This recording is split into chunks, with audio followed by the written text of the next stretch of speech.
right now. So if you Oh, wait a minute. I absolutely do not want to go on air right now. Like I you am, want to go on there right now, I am really don't. exhausted and my mind is fried. I would, whatever the topic is, I'd be happy to talk to you about it another time, but like not tonight. Like I was But at, do you trust me? Like, do you trust me?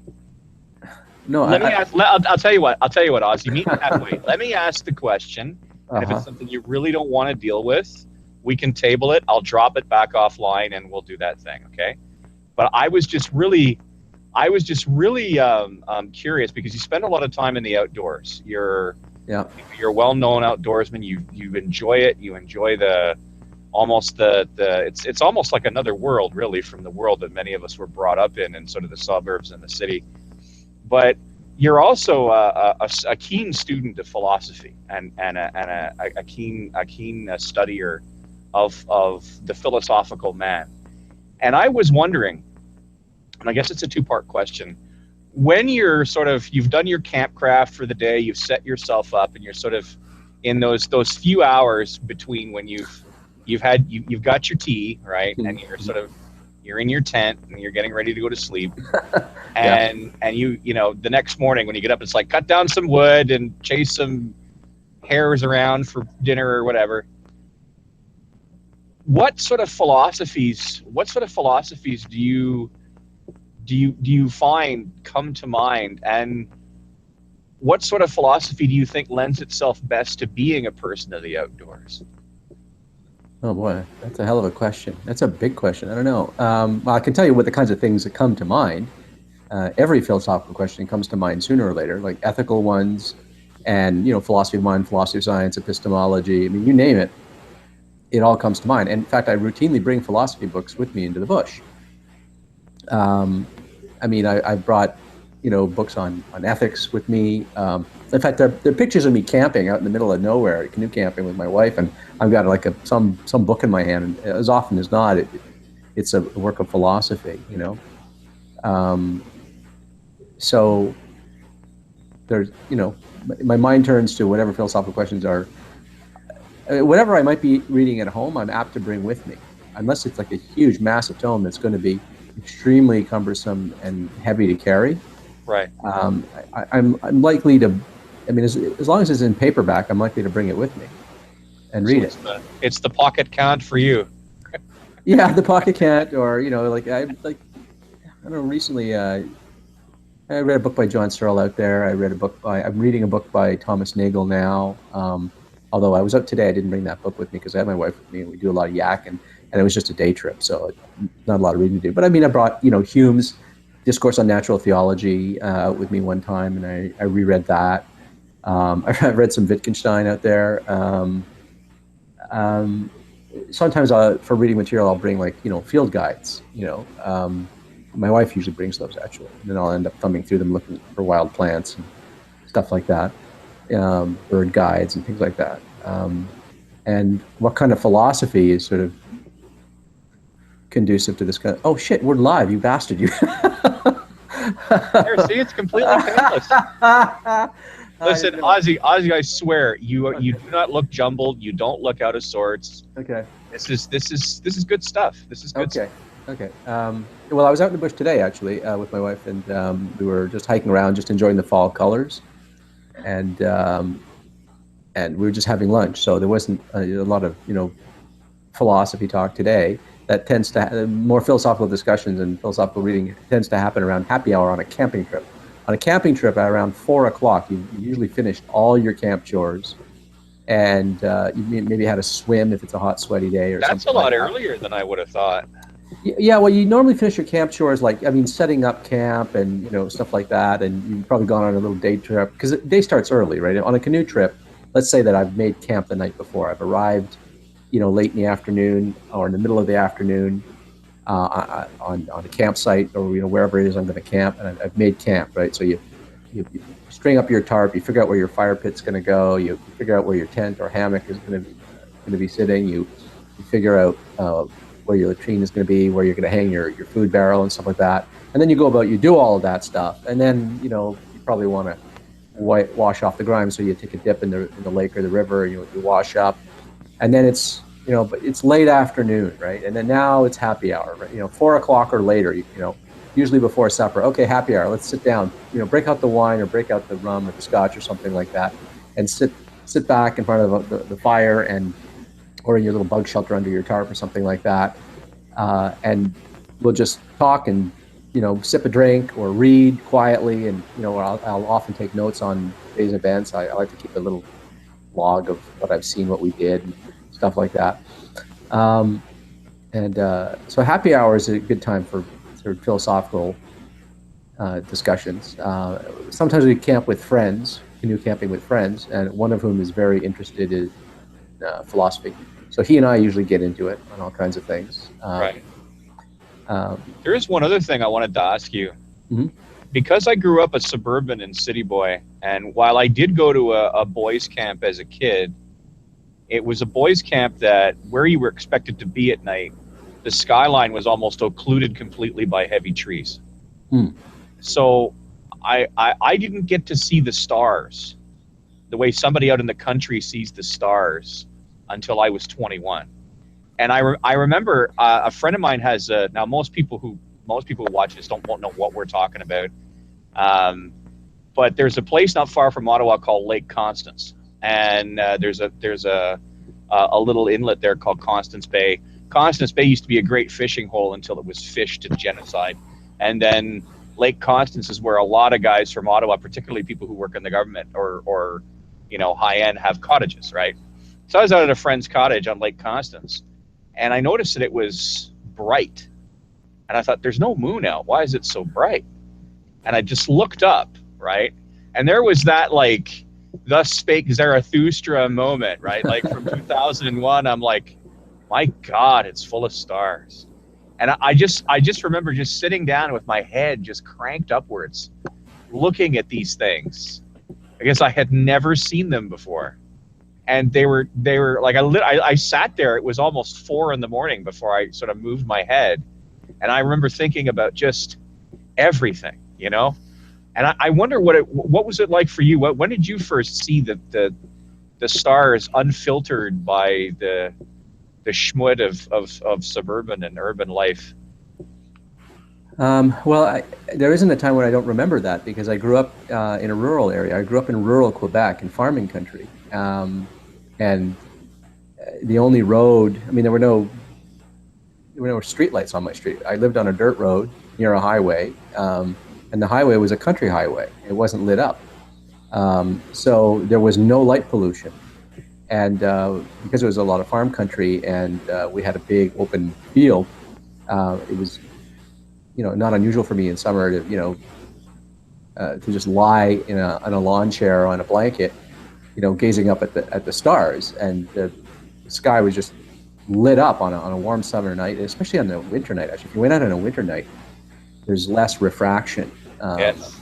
and the stars are even brighter. Yes, I noticed that. And so there's always been just big starry nights in my life until I started going to university and lived in the city, and then I lived in Montreal at the time, and then later in London, Ontario, and that's when I really encountered light pollution, and then sort of lamented not being able to see the Milky Way. Like, you could still see stars, and you could of course see the moon, but you couldn't really. Yeah. You couldn't make out the Milky Way. That big, that band of stars that is so dense that it looks like the whole thing is kind of glowing with starlight. Diamonds cast before the eyes of those who can barely comprehend. Yeah. And I was an amateur stargazer as a kid. Like, I used to know by name all the stars in all the named constellations in the northern hemisphere, right? And I don't anymore, but I used to love doing that. And I used to like tracking the planets, and I was kind of nerdy. I had a little logbook, and I recorded all of my sightings. Listen, it is good for man to know where Mars is, because if they attack, you want to know, right? Yeah. Well, if the Martians come, you want to know it's the Martians. This is it. Well, this is like H.G. Wells said. They're only going to be in that right position once every 20 some odd years, right? So you want to know what that's about. There was this little litany I used to recite to myself every once in a while too. That it was It was about learning the constellations, and the first constellation you have to learn if you live in the northern hemisphere is the Big Bear, the Great Bear, the Ursa Major, Ursa Major, yeah. Ursa Major, the Big Dipper. Yeah. Well, And in Latin there is no J, so it's Ursa Major. oh, Major. I thought you said minor. It's minor. Yeah. Because there's a Little Dipper too. I'm sorry. I'm just being a Latin snob. Pardon me. Okay. Sorry about that. So I yeah, there was this little litany that reminded you that if you want to learn about the stars and stargazing, you have to learn the constellations. But to learn the constellations, you have to start by learning where the North Star is, and for that you have to know where Ursa Majoris is, or Majoris. Right. And how did it go? Something like, he who scans the figured skies, its brightest gems to tell, must first direct the mind's eye north and learn the bear's stars well. The stars in the Big Bear, the Great Bear. I mean, I'm surprised. I mean, I still remember that thing. It's still in my head. I remember, and that's because it was like this opening little verse in the preface to what was at the time my little Bible, which was this book of constellations. It's just a little pocket book. I think it was called a Pocket Guide to the Stars or something like that, by Alcott and Mail. I think I still have it actually, although I use a different guide now when I do stargazing. But yeah, so I don't remember a time when there wasn't stargazing. Although I'll tell you. Well, go ahead. I was just saying, there is one sort of experience I've had while camping that I've never had with respect to stargazing in any other situation. That is on a canoe trip. Usually on a lake or a river, right? I hope. But when you're on a flat lake, right? Rivers are moving water, right? But if you're on a flat, still lake at night, right? And it's a bright moon and lots of stars. It's a clear night. All of that majesty above you is reflected in the water below you. You see it twice. It's mirrored below you, and it is amazing to look down and see the sky. It's an incredibly moving experience. And I've only known one other person who, and she wasn't even into camping really, who sort of was fascinated by this kind of thing and sort of appreciated that experience of looking down into the water and seeing the moon and seeing the stars, because they seem close. They seem, up there they look far away, but when they're in the water, it looks like you could reach down and grab a handful of stars. Well, it's funny because when I was a kid and I was living in the suburbs or in urban areas, I would go to the library and I'd get these books on and the books would swear up and down that you could see these constellations, right? And I'd look up in the sky and go, liars, right? Like in the suburbs, you could almost always see Orion in the wintertime. In the wintertime, you could almost always spot Orion in his belt, right? Yeah. Other than that, it was, basically them and the moon, and the odd star here and there was probably actually a planet. Yeah, well, Orion's a really bright, big constellation that's very high in the sky. Well, it depends where you live, of course, but obviously where you lived, it was fairly high in the sky, and especially in winter, it's really, really, really salient, right? And the Big Dipper is the other one that you would be able to see, because those stars are really, really bright and hard to miss. But every other constellation, yeah, you're right. If there's any light pollution, it's not that you can't see any of them. It's that there can be enough stars missing from a constellation due to light pollution, but you can't make out the constellation as that constellation, right? You just they're disparate stars, and you can't connect the dots, so to speak. Yeah, but I do remember that day. I was out. I just looked up, and I was just like, "Whoa!" Now I know what the early theologians were struck by. Yeah, it is really sort of humbling. You sort of feel put in your place. You feel the scale of things when you look up at the stars. You really feel like when you appreciate that they're not just stuck on the inside of a firmament. That those are other worlds, right? Yes. And they're incredibly far away. And that what looks like a constellation, a two-dimensional constellation above you, is in fact, some of them are close and some of them are just hundreds and hundreds of light years further beyond that. But they're just so bright that they look like they're on the same plane. When you appreciate that, when you look up at these objects and you see them that way, you really feel sort of your sense of place is when you combine the emergence of painters who were perspective painters who painted realistically and who sought three-dimensional perspective. And then you sort of wonder, how long it was before somebody was, because, in some cases, basic art was part of a classical education, right? So Mhm. you wonder about that. And then they look up at the stars and you wonder how long it is before it occurs to somebody that maybe the very perspective, like the, when somebody paints a picture, they can't give you three-dimensional perspective, but they can trick you into seeing it, right? Right. And I wonder how long it was before the early, before some astronomer or some person looked up and said, "Wait a minute, this. What if this isn't just a canopy? What if this isn't just a dome?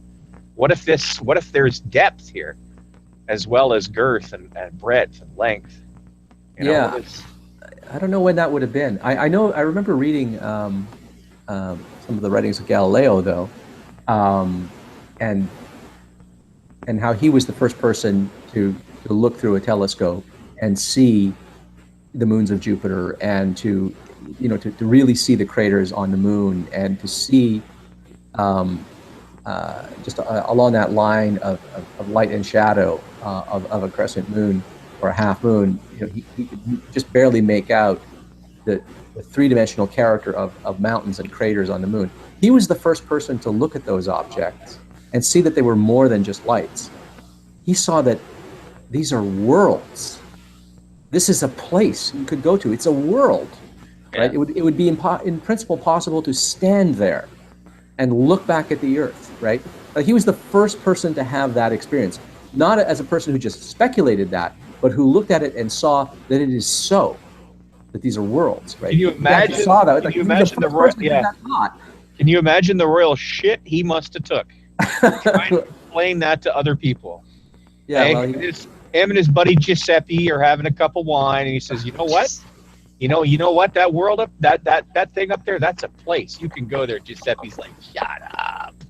yeah, Cardinal Bellarmine and others did not appreciate this insight that he had. Yeah. And Luigi's all like, "You keep talking like that, the church is going to have words with you." You know? That thing you were saying earlier about sort of rather late in your life, sort of really seeing the stars in all their majesty without um, being obscured by light pollution. That brought to mind a story. My wife and I think it was in 2003, there was this huge blackout around 2003. There was Yes. this huge Yes. blackout throughout Ontario, much of Quebec, Yeah. Ohio, Yeah. um, and it lasted the better part of a week. There were, blackouts, and after that, there were brownouts and rolling blackouts and stuff like that. The whole grid went down Well, in I big, can tell big you in seconds. Ottawa. I can tell you in Ottawa, there was a blackout, and then there was no more of that. Thank you very much. Well, But we you people in the outlying colonies, yes, you had to deal with the. yeah, well, we had a blackout, but I was living in London, Ontario at the time, Well, there and we go. Little did you. but it so happened I was on a camping trip. I was on a canoe trip. This was in August, I think. Okay. I was on a canoe trip with my wife in It was actually. It was early August.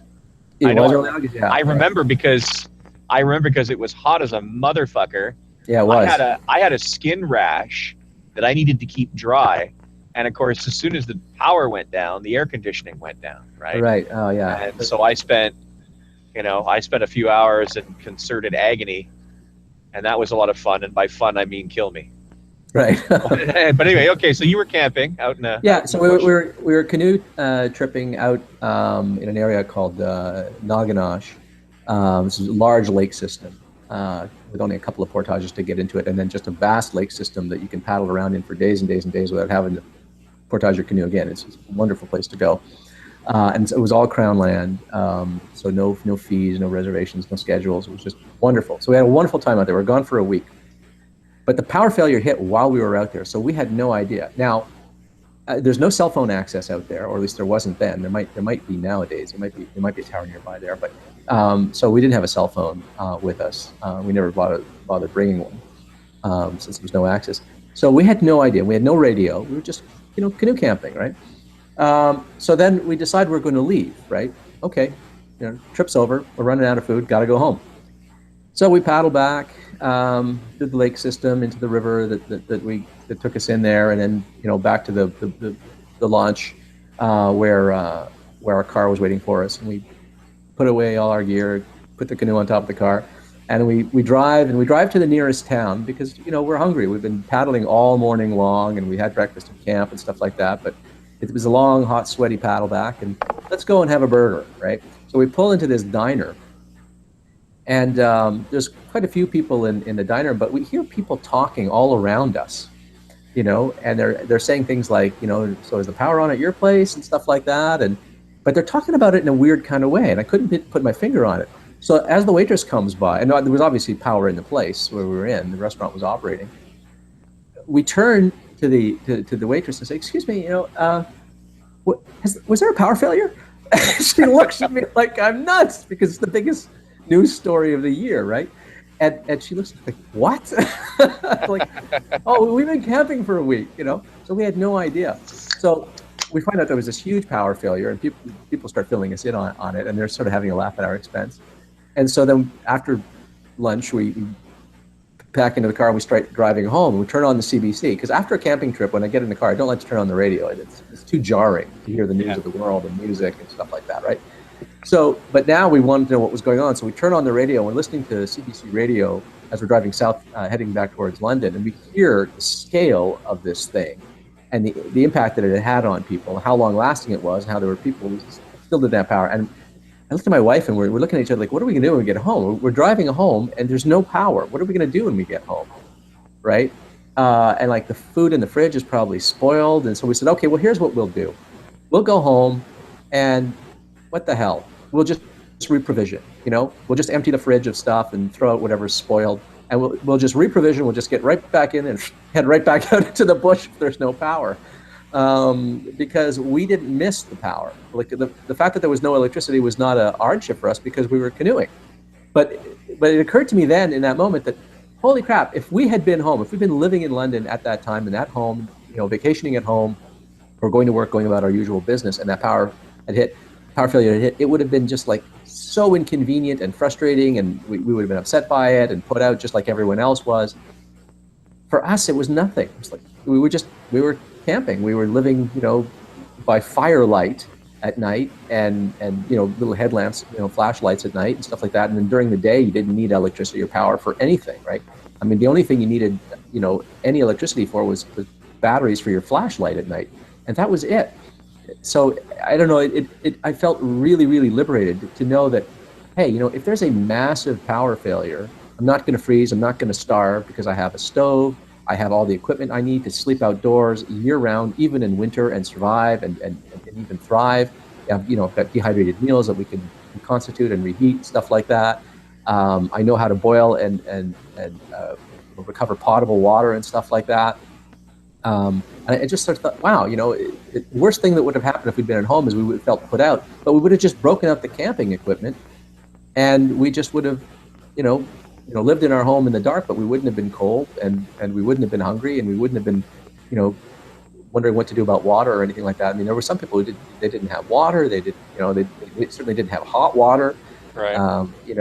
Refrigeration was out, and they didn't know what to eat, and they couldn't get food anywhere because all stores were closed. And I was living in a rooming house at the time, and the chest freezer full of everybody's meat conked.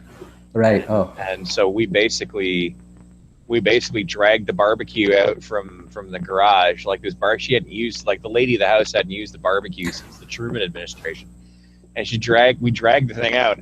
And we had a BQ, like we were offering pork chops to passersby and stuff. We were like, yeah, it's all going to go to waste. It's got like a giant rib. It's not even a steak at this point. It's like a meat curtain, and he puts the thing on the, and he's offering people pieces of it, and so we're sitting out on the front porch like cavemen after a successful mastodon hunt. The only thing that we needed was fire hardened spears, face painting, and dancing half naked around the barbecue. That's all that would have been required. I'm sorry, I missed that. I had to, but yeah, it was either that or try to lie down in my, sweat-inducing couch at the time, which would have aggravated my skin condition, right? So I figured I might as well get out there. And then every now and then I'm just sort of splashing cool water on it to sort of keep the salt from the sweat away from it. Ouch. And then it's really funny because it's like you finally realize, well, you got to go to bed, right? And then you start to, it's that thing where you fall asleep not because you're comfortable, but because you're exhausted. And all of a sudden there's that kung noise when everything comes on, right? And then it's like it's like, all right, you're allowed to have civilization again. Don't misuse it this time. You know, it's like, on comes the fan, on comes the AC, on comes the television. Right. Oh yeah, that's right. I do. Sorry.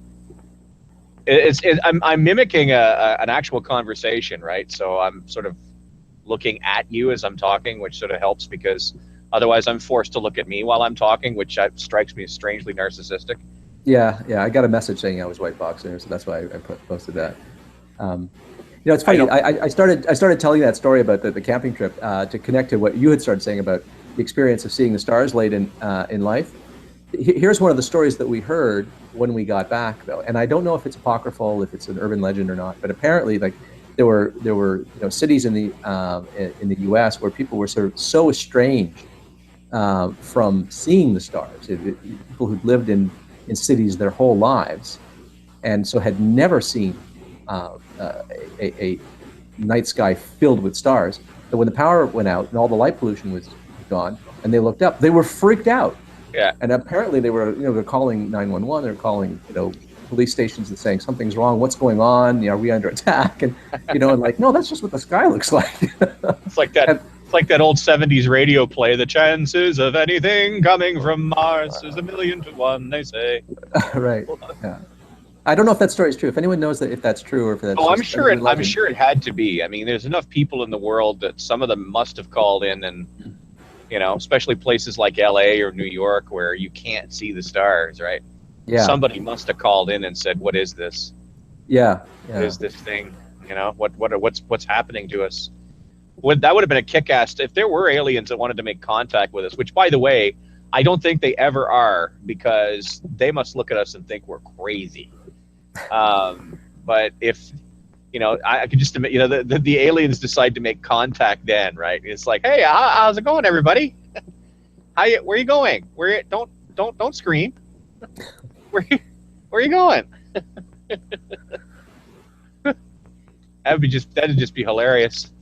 Or what would be funny is if as a byproduct of their vehicles, right? Like their vehicles were disruptive to electromagnetic stuff. So it's like an electromagnetic pulse. We just wanted to say hello. We're sorry. One of the scariest alien invasion stories I've ever read was a story, I can't remember what it was called, but it was a short story by Philip K. Dick, and it's about this alien race that wipes out humanity, and it's told from the standpoint of like the last human being who's sort of gasping out an existence on Earth. These aliens, they don't come. They don't visit. They don't come in ships or anything like that. They just send these, like, I can't remember what it is. I read the story so long ago when I was so young, but they send this kind of vegetation, these giant trees or something like that. Triffids. No, I don't think it's Day of the Triffids. You sure? Yeah, well, maybe I'm confusing it with Day of the Triffids, but no, this was a story by Philip K. Dick, and they just wipe out our ecosystem, and they're destroying us, but they're trying to destroy us, right? They're not, they're malevolent. They're actually trying to get rid of us. They're exterminating us, right? But this is their extermination method. They don't bother coming and going to war. No. No need for that. We just need to destroy their ecosystem, and they will go. They will just go extinct. Frail as we are, a sufficiently advanced alien life form to figure out how to get from one point of the galaxy to the other at faster than light would have no trouble whatsoever snuffing us out before we even realized we were under attack. Did they just know it was alien, vegetation attacking them, or did they actually know the aliens that were doing it? No, that's it. That's part of the horror. That's part of the kind of the Lovecraftian horror of it is we never find out. We never see the face of our enemy. They never deign to show up and declare their triumph over us. They don't care enough to do that. They just extinguish us, right? It's like cockroaches, it's like cockroaches. That's right. It's funny because as a contrast, right? I mean, H.G. Wells' Martian Invaders died because nobody thought to bring some NyQuil or some Neocitrin. You know Right. what I mean? Like, War of the Worlds, that yeah, one. Yeah. yeah. Like nobody thought to bring some Dimetap.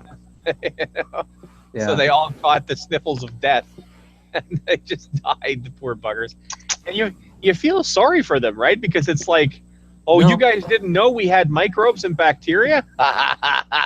No, I didn't feel sorry for them at all. No, when I saw that movie, the old black and What, the white one with one. the flying pancakes with the Yeah. Did you see yeah. the new one? The one with Tom Cruise? Did you see the new one? Yeah, and there were elements to it that I thought were absolutely terrifying. Yeah, I love You that know, movie. I gotta say, I really enjoyed it. It scared the hell out of me, and yeah, I liked it. I mean, it's a very small story, right? yeah, it is. I mean, it's a story about human That, civilization on the that, brink of that destruction, but it's a small story because it's a story of one man trying to keep his kids alive, right? the first Um, time that a tripod comes up from the ground and lets out that trumpet call, yes, yeah, right? And you're oh my just God. like, oh man, Yeah, we're yeah, in for it now. And then humanity just goes like just goes to pieces. yeah, And yeah, yeah. that's another thing. Like it really wouldn't take much. Like we're not a very we're a pretty grabastic group of people. I mean, the second Independence Day movie has us all coming together and stuff, and I'm like, you don't even think about it. Like, I don't know. You're probably not familiar with the Independence Day sequel. And there's a lot of people who tell you not to watch it, whatever. Yeah, I But haven't watched it. No.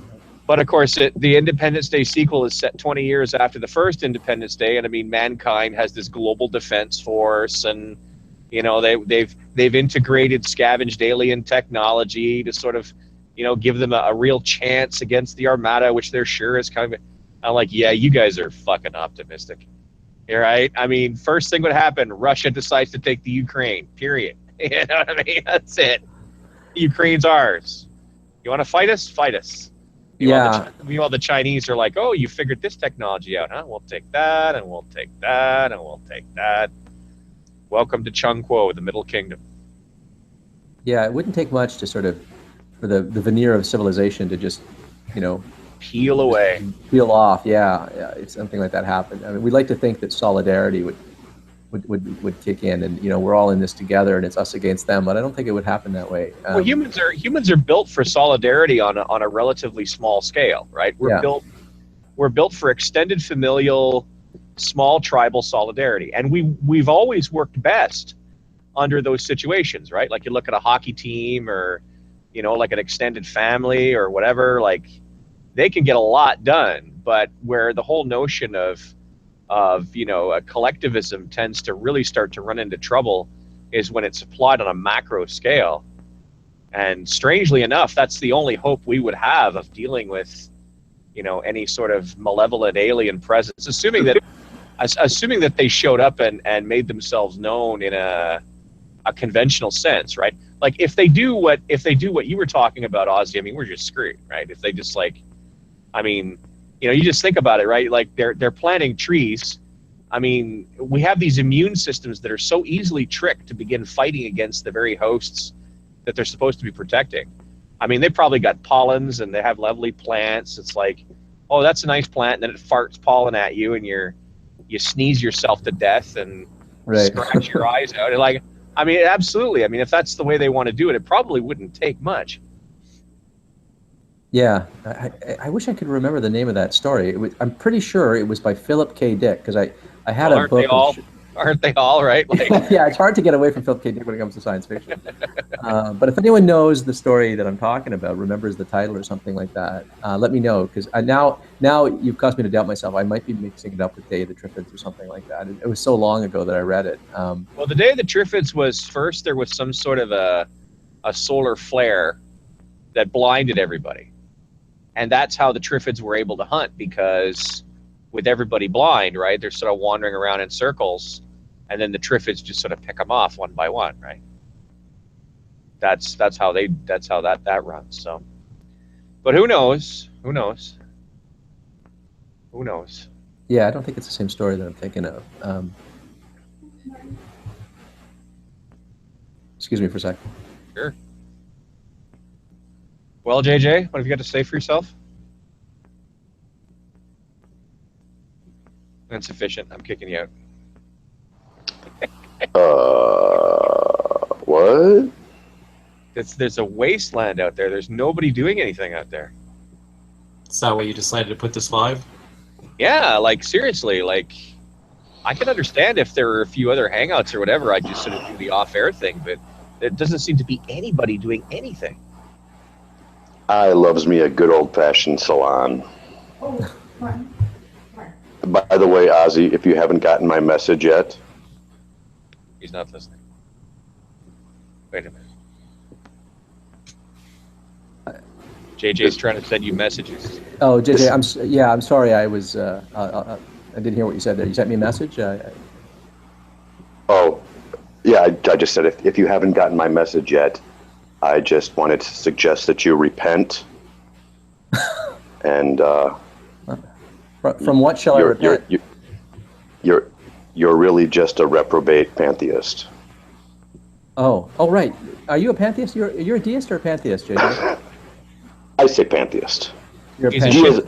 Deism doesn't make any sense. He's a Deism ship, doesn't make sense. he's a I ship don't- disturbiest is what he is. Okay. I have a hard time making sense of deism, but I am a little sympathetic to it. But pantheism really puzzles me, actually. Ozzy, you should. Oh, really? Yeah. Like you think that everything is God? I mean, Doesn't that make the most sense? There we go. well, Break no. out I mean, the shamans. my acquaintance with pantheism is Spinoza's pantheism, right? So maybe you Break out unpack- the shamans. The gods are everywhere. and that's right. The God-drunk And- philosopher Spinoza. And anymore, I mean, there are several versions of pantheism. But Yeah, but I go figure ahead. if anything is God, wouldn't that be it? Well, I don't know. I think of the term God as an intelligent creator, right? That, whatever it is, that is responsible for the creation of everything that we see around us, right? That the universe is an artifact, or even if the entire universe isn't an artifact, there is a mind behind the universe that shaped it. So, it's possible that the universe existed in some different form, and it was lent shape by, like a demiurge, right? That kind of God or something like that. I sort of see the word God for it to be meaningful to me, it has to be some kind of an intelligent being that has intentions and can do something, either bring about this world or do something to this world to make it the way that it is, right? Right. Whether or not it's an object worthy of our worship is a different thing, right? So the idea of what could be more majestic and grand than this universe? Well, offhand, I can imagine things, but nothing that I know of in actuality is grander than our universe. But I still don't think that the universe is an object worthy of worship, and I'm not disposed to think of it as conscious or intelligent or anything like that. So Neither am I. the appellation God doesn't seem appropriate to me in that instance. But I'm interested in why you would think it makes sense to call it a God or think of it as a God. It's really just out of convenience, right? I wouldn't have to use the word God, but that's something that people relate to. As far as being, say, worthy of worship or appreciation, or it's really about just appreciating existence, right? And it's more about an attitude, because essentially that's why I tease you and say you're really just a reprobate pantheist, because I'm pretty sure we have a lot of the same ideas. I just, out of convenience, use the word God, which is how pantheism is described. I see. Okay. I would sort of repudiate the word God there, because I think it just sort of confounds things. But I have been told many times by people that, you enjoy nature so much. You're a kind of nature worshiper. You worship nature. You're obviously spiritual. And so some people sort of insist on viewing me as a deist. I've had friends insist that I am, in my heart of hearts, a deist, and that sort of thing. It wouldn't have to be a deist, though. And no, it wouldn't have to be a deist. I mean, a pantheist or panentheist or panendeist, any of those, right? Panentheism doesn't really make much sense to me either, though. Nor does panpsychism. Panpsychism definitely doesn't make any sense to me. Where's she? She worships Yoda. Who's that? or the Don't Force or something. Don't let her hear you say that. Who are you talking about? I was teasing. I met her for the first time and immediately started teasing her about Yeah, she'll worshiping kick your Yoda. ass, dude. Seriously. Knock her. She'll Yeah, knock she and Chris were- Shanna Rocky Oh, will knock Shanna. that shit right out of you. Yep. Yeah. She and Chris were both there. If you really want to get her going, though, if you really want to get her going, you Oh, say she just laughed at me. It was fun. if you really want to get her going, you say something like, "The reason intelligent design can't work is that human beings are constant examples of bad engineering choices," and then just watch her go pew. Ooh, wait, I gotta write this down. Yeah. It's Put that in my little bag of tricks. Hey, Zabi-san. It's the old argument that, you know, if the designer of man was so intelligent, why would he make this, and this that's good for shit, right? So she's actually an ID proponent? I don't think she No. is. No, No, she's she's not. Okay. But Okay, it's just good. that it's just that she gets a mild rash from bad arguments, right? Oh, okay. I can do that. And so she feels that arguing against intelligent design because of insufficiency of design integrity is a bad argument, right? I've been studying bad arguments for some time now. Well, Yeah, you're just here. get into a hangout. You're fucking, Exactly. That's you what I'm want saying. bad arguments, boy, oh boy. Well, she doesn't posit an omnipotent or omniscient deity, right? She Right. doesn't purport to know anything about this deity. So, like, bad design doesn't make sense if you're positing an omnipotent and omniscient deity. Anything, you know, suboptimal design doesn't make sense, right, for such a being. But for any being that has limitations, either limitations on knowledge or limitations on its power, right? If its capacities are such that it's limited in some way, if there are trade-offs that have to be satisfied, then of course it makes sense to design things suboptimally, right? So sometimes you just have to design things suboptimally. I can make a hammer, right? But I don't have to make it out of the hardest possible metal. Why? Well, because No. it might just be prohibitively expensive, right? Or it might just be too unwieldy and heavy or something, right? But So you would never make a hammer, for instance, that if it like you would make a hammer, much as we have a hammer now, you would never make a hammer whereby a person who wields it must be very skilled, because otherwise the nail will hit the wrong place and kill the wielder of the hammer, right? right, Like yes. you would, and the thing is, though, that I don't think Shanna grounds her objection to the bad arguments against ID in her deism.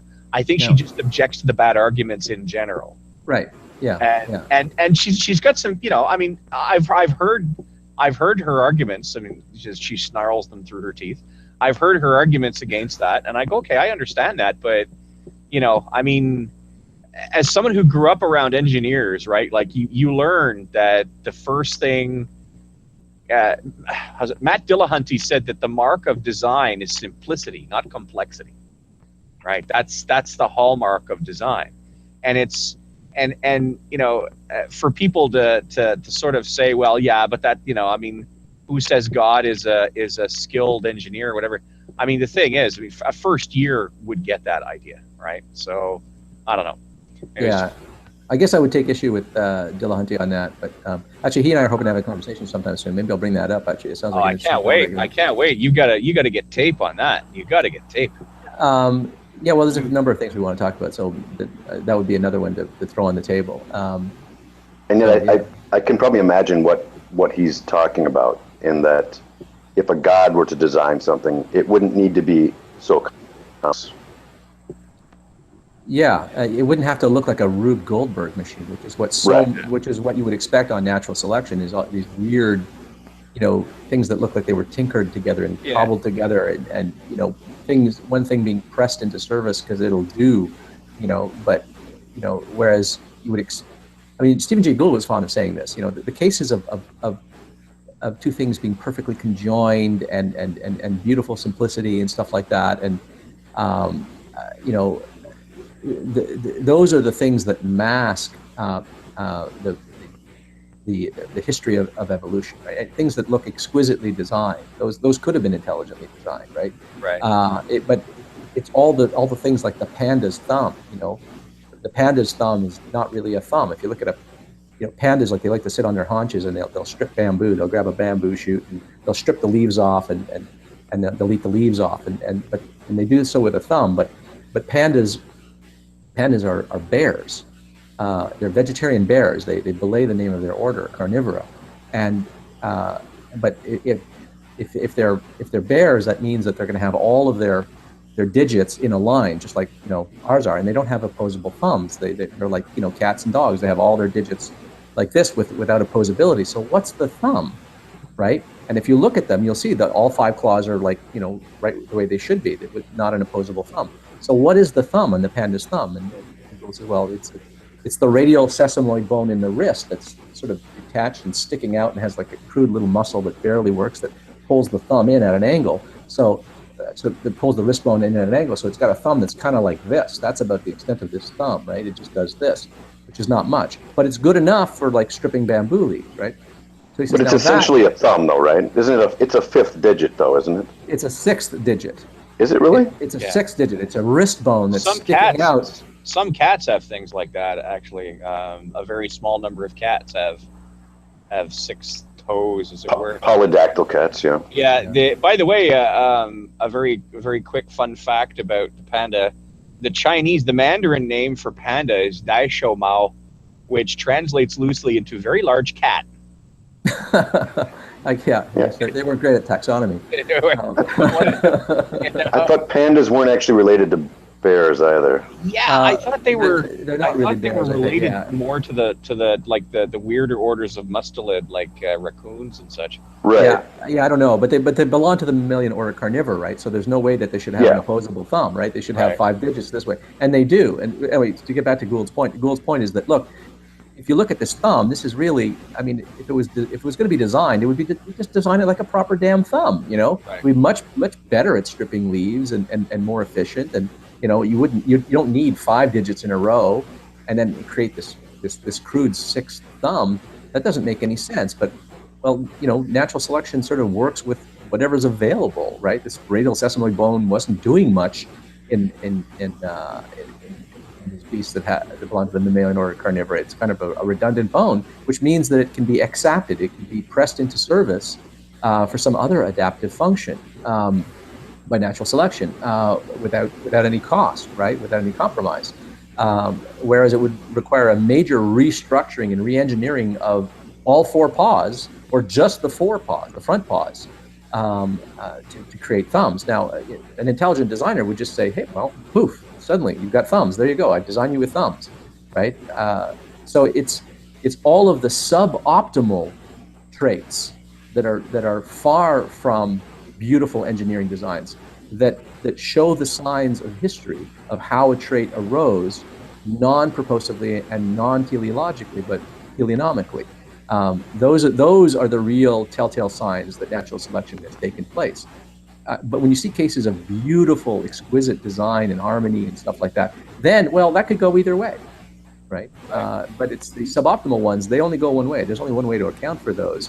And whatever way you're going to try to account for them, intelligent design's not going to make it, because then you have to come up with cockamamie reasons why the intelligent designer designed them so suboptimally. Or you could just do what Psi does and say, for a reason that's perfectly sufficient to God. Da-da-da-da-da-da. Yeah, but that's a departure from the thesis that this God is omnipotent and omniscient. He's not limited by knowledge. He's not limited by power. He's not constrained in any way. There's no limitations. There's no trade-offs or costs that he has to take into account or anything like that. He can just make them with a thumb,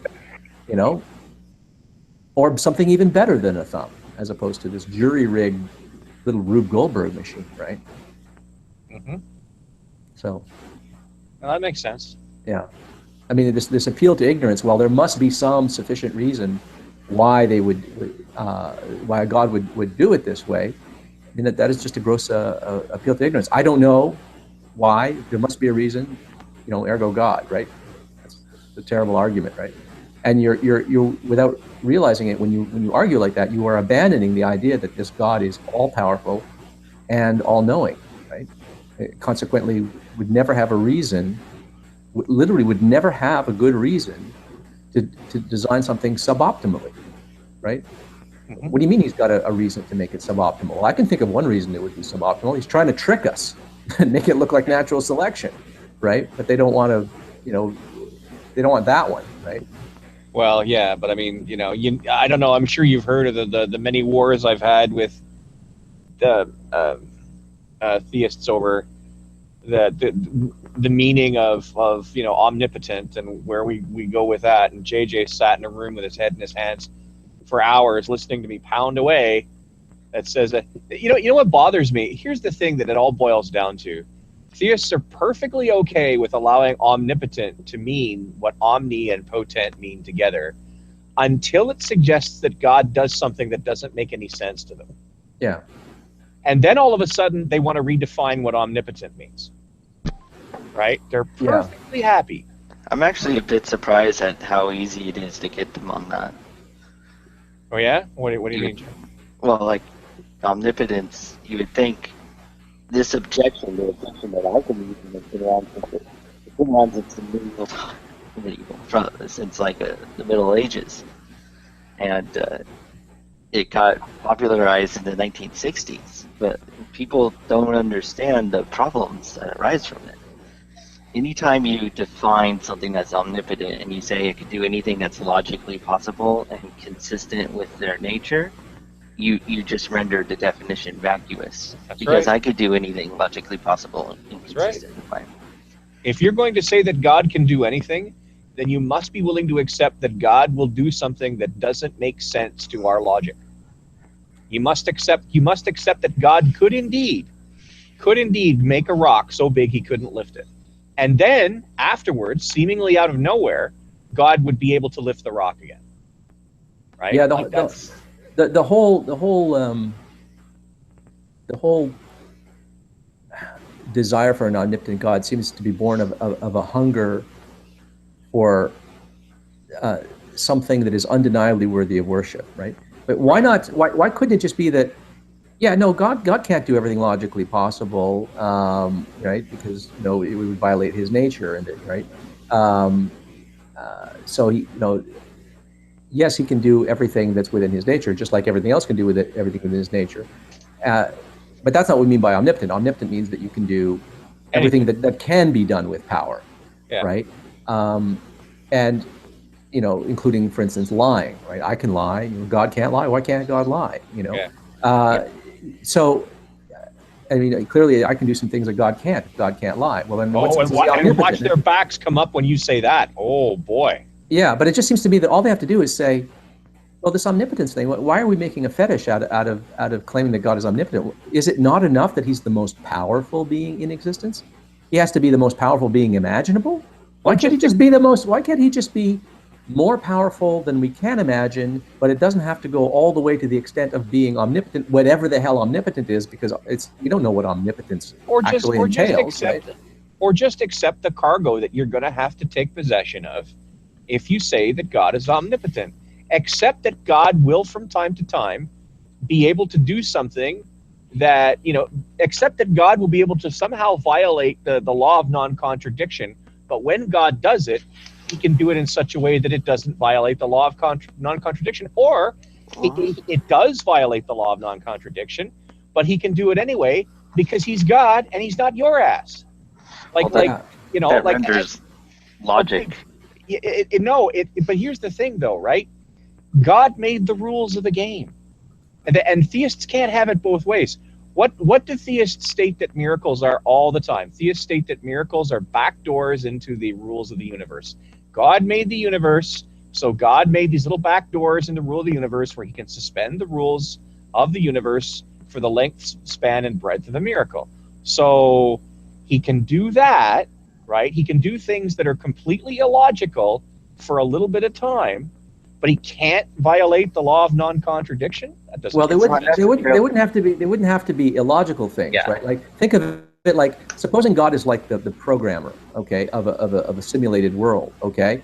Now the beings in the simulated world, they have a reality. We're living in the Matrix. Let's say we're living in the Matrix, okay. The programmers can do things that defy physics, but they can't do things that defy logic. They do things that defy physics all the time, right? So they can make a guy who walks on water or who flies around and stuff like that, who's super strong and or can become invisible at will. He can turn a few fish into enough fish to feed 5,000 or whatever. The programmer can just play around with the code and violate the laws of physics, because the laws of physics are just a set of rules that he's instantiated in the simulation. But that's my but point, presumably though. even he can't violate the laws of logic. But that's my point, though, Ozzy. Hang on a sec. If you look at the Matrix, you see, when we watch the Matrix, we watch it from a third-person omniscient point of view. But if we were somebody living in the Matrix who hadn't been unplugged, the very notion of Neo crouching down, putting a pressure wave underneath him and flying is illogical because it's impossible. Well, it's not impossible in the sense that we know as Ozzy, you and I know, human beings cannot will themselves to fly. No, but that's to say that it's physically impossible, but that's not logically impossible, right? And that's it's because it's physically impossible. Okay, well let me. If I said somebody built a tower that only has a window 700 feet up off the ground. Ozzy got there, and somebody said, "Okay, how did Ozzy get there?" Ozzy with no mechanical assistance whatsoever flew there. Ozzy's the first person who's ever done this. The only person who's ever done this. It isn't logical because nobody else can do it. It doesn't make any sense. Well, no, it doesn't make any sense because it's physically impossible, but it's not logically impossible. That is, it's not a contradiction to assert, so-and-so can fly, right? Or Ozzy can fly up to this window, right? Isn't the reverse a contradiction? Human beings cannot fly. No, but this would just be a disconfirmation. Some human beings can, right? You just witnessed it. There you go, right? But there's no contradiction there, right? The way you look at it, though, is you say, is there a possible world where the laws of the universe were such a way that human evolution made it so we had wings? But that doesn't change. Like if you look at Ozzy and you look at. But is that a possible world, though? I don't know. It's a possible world, but Gus was giving an example where I don't have wings, where it's me, where and I just suddenly shoot up into the air like Neo. Yeah, but if you define it as you can't be able to fly, then you're just saying you can't be able to fly, so you're not able to fly. Yeah, that's right. Right, and so the illogic comes from the fact that you tell me there's a story in which Ozzy flies to the top of a 700-foot tower with nothing more than a wiggle of his nose, right? Like that's to me, that's where the illogic comes in. It's the impossibility. The illogic arises from the impossibility. Yeah, but I would say it's not impossible. I would just say it's unreasonable, right? It's implausible, right? But I mean, if you actually saw it happen, you go, well, how about that? It turns out that we were wrong. That nobody can fly. Sure, but has what we understand about logic not changed? No, logic wouldn't have changed. It would just turn out that the laws of physics that you thought obtained are in fact not what you thought they were. It turns out that some people can fly if you saw it happen. If it actually happened, right, it would just be, it turns out our physics was incomplete. We didn't realize that, in fact, some beings can fly. We don't know the mechanism. Perhaps there's a mechanism that will come to light. Maybe we could even figure it out.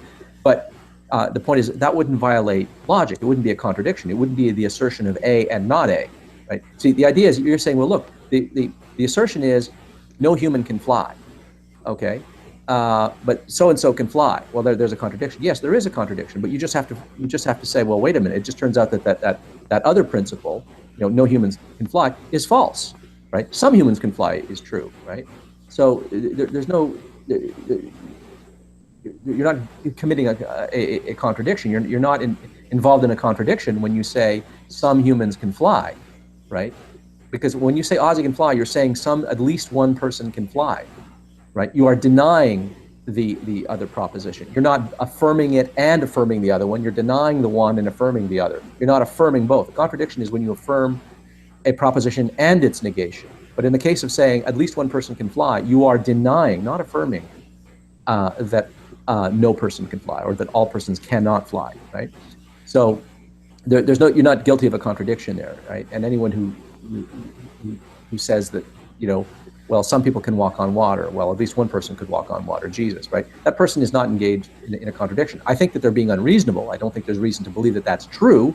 I don't think that there is reason to deny the general proposition that people cannot walk on water, right? Without some kind of mechanical assistance. But it's not a logical contradiction to say a person has walked on water. That's not a logical contradiction. I think it's unreasonable, and I think it's physically impossible. But if someone had good reason to think that it did happen, then we would just have to think, okay, well, the initial proposition, no humans can walk on water, that's false. The contradiction would only be if you asserted both. Then you'd be screwed. Then you're guilty of a contradiction, right? So do you think God is bound by the same laws of logic that we are? Yeah, I think it would have to be. I think it's really pretty near senseless to talk about a God that stands outside of logic. We don't know what that even means. You're not asserting anything when you say that I'm imagining a God that is not bound by logic, right? This is a being capable of performing contradictions. Well, what does it mean to perform a contradiction? Give me an example of a contradiction that, right?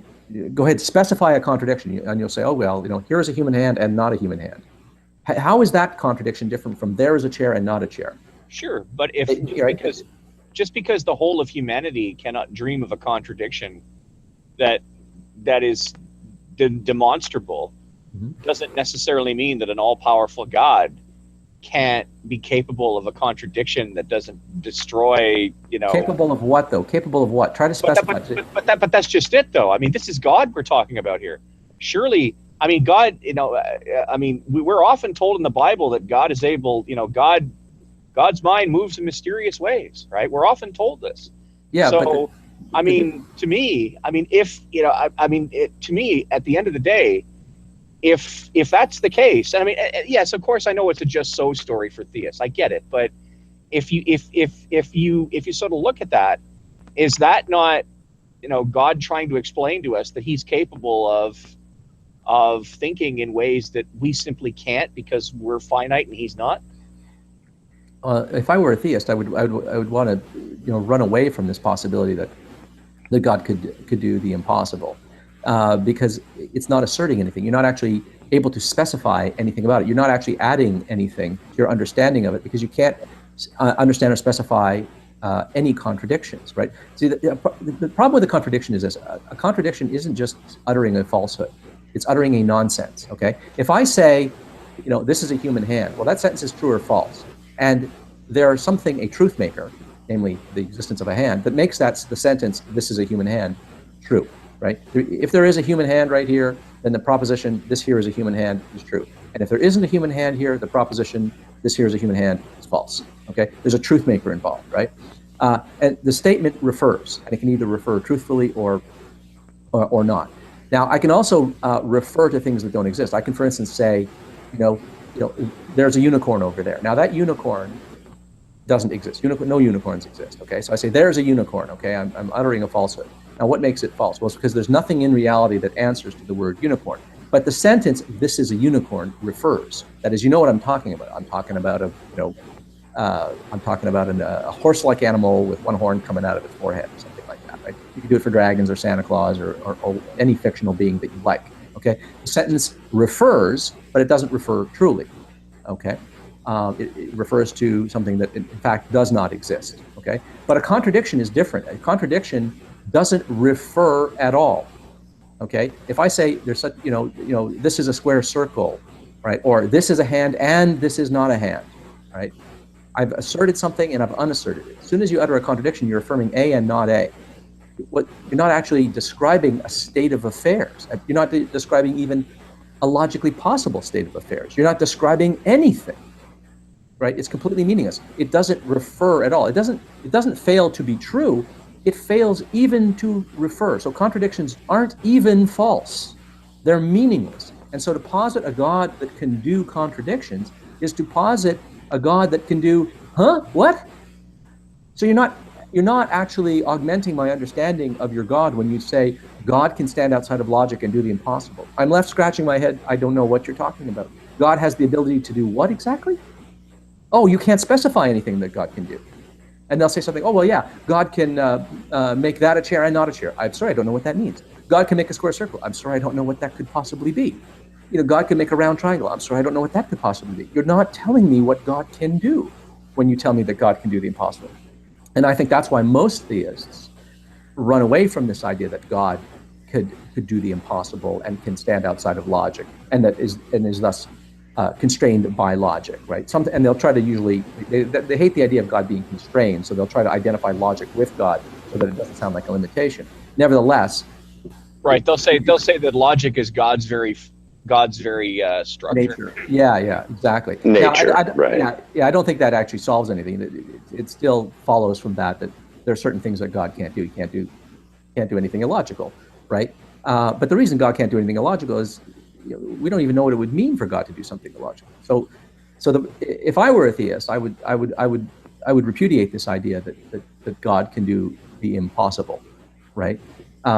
Because I don't even know what it means, right? And so But do you have to know what it means? And well, if you want to make it part of your theology, it would be nice if I could understand what it is you're affirming. In other words, this is not a property of God that, it's not that we don't understand this property, it's that you're not even specifying a property, right? You're not specifying any actions that God can do. Not through that vector, but remember how we started all this, right? We started all this by arguing what the term not arguing, but discussing omnipotent, right? Right. So and what that drags behind with it, right? And so at some point, if the theist goes with omnipotent, he basically has to say, God can do anything. Even this, yes. Even this, yes. Even this, yes. Well, that seems kind of silly to me. Of course it does. You're not God. Yeah, well, no, I agree. If you, under most definitions of omnipotence, right, or most intuitive definitions of omnipotence, that God can do, he can do. Not only can he do anything, but he can do everything. Everything that can be done, he can do, including lie and stuff like that. But then they want to say, well, he can't lie. He does, or you're going to bump into contradictions. Like, can you create a rock, so heavy you can't lift and stuff like that. There's all kinds of things where you try to posit. You try to say, well, look, if God can do this thing, then he can't be doing this thing over here, right? And so, if you posit omnipotence to mean the ability to do every act that is conceivable, that is conceivably an action at all, right? Then sooner or later you're gonna show, wait a minute, there's a contradiction between this action and that action, right? Isn't that a contradiction? Isn't that only a contradiction if God tries to do them both at the exact same time? Well, he wouldn't have to do them both at the same time. Like for instance, could God make a chair not a chair? Well, what if at timestamp 01, God made a chair, and then at timestamp 02, God made it not a chair? Well, I can do that, right? Right. That's not a contradiction, right? So that there's no. Do that? You must be God. Worship the Aussie. No, I can make a chair, and like right now, I'm not making a chair, right? So, I can make a chair. I have in fact made a chair in my life, and I am right now not making a chair. So I've done that, right? So there's no contradiction there, right? Or you can make a chair not a chair. You can make it kindling. Yeah, exactly. Yeah, I've also done that. Taken an axe to a chair, put it in the fireplace, actually. An old rocking chair, as it were. So. Oh, by the way, it's too bad that you weren't around, I think, about a week ago, because I was feeling bored in MK's Hangout, and so he was talking about something or other to do with his God, and I said, and so I basically I went at him pretending to be a theist who had taken on the faith of Sol Invictus, the unconquered sun, and I sort of said, how can you believe in these false gods when you need only look in the sky? Right there, it was. There was only, I think, Bert Poole and a couple of other people in the external chat got a snoot full of it, but I think I caught some of that. Everybody else, and he was like, "Oh yeah, but maybe and you know what he's like? He's like, "Oh yeah, well maybe God told you to say that." I'm like, "Silly blasphemer!" Right? How can you just laying it on thick? I had such a time. Yeah, and I don't know. Some other people showed up and spoiled it all, but that's how it goes. You could pre-sup them with your Sol Invictus. I did. Right? I pre-supped the hell out of them using the unconquered sun. It was hilarious. Hey, there's Jack. I've been enjoying the pantheistic pre-sup personally. Actually, I wanted to ask Jack. Hey, Jack. Are you okay? I hear you got interdicted by. There's the USS Constitution. No, it's not the Constitution, is it? That's the Intrepid. Is it the Intrepid? Nice. My bad. Yeah. Jackie, how you doing? I thought you'd like that, Gus. Yeah, actually, I did. I appreciate that, but I'm more concerned with how you're doing. I heard you ran afoul of some ne'er do wells the other day. Yes, but I think I'm doing okay. Well, I hope I so. read the I read the Post article. I'm just a bit poorer. Yeah, we. I heard you. You ended up in an item in the National Post or the New York Post. Yeah, I saw it Yeah, actually. I was in the New York Post and I was on the local news. I was on 3 different local news television stations and in another newspaper. Your volume's very low, Jack. Yeah, we can barely hear Sorry, you. I'm putting in my headset. Can you hear me better now? Yes. Yeah. A little better. Are they going to get? Go ahead. No, go ahead. I was going to ask, like, what's happening to these characters? Like, did they have an idea who they are? Apparently, they've done this before. Like, are they onto these guys? I think I spoke with the police detective today, and she says she's now skeptical of the view that it's the same people who had mugged this other guy the night before or something. Somebody on campus. So they may think now that it may just be just an individual crime, but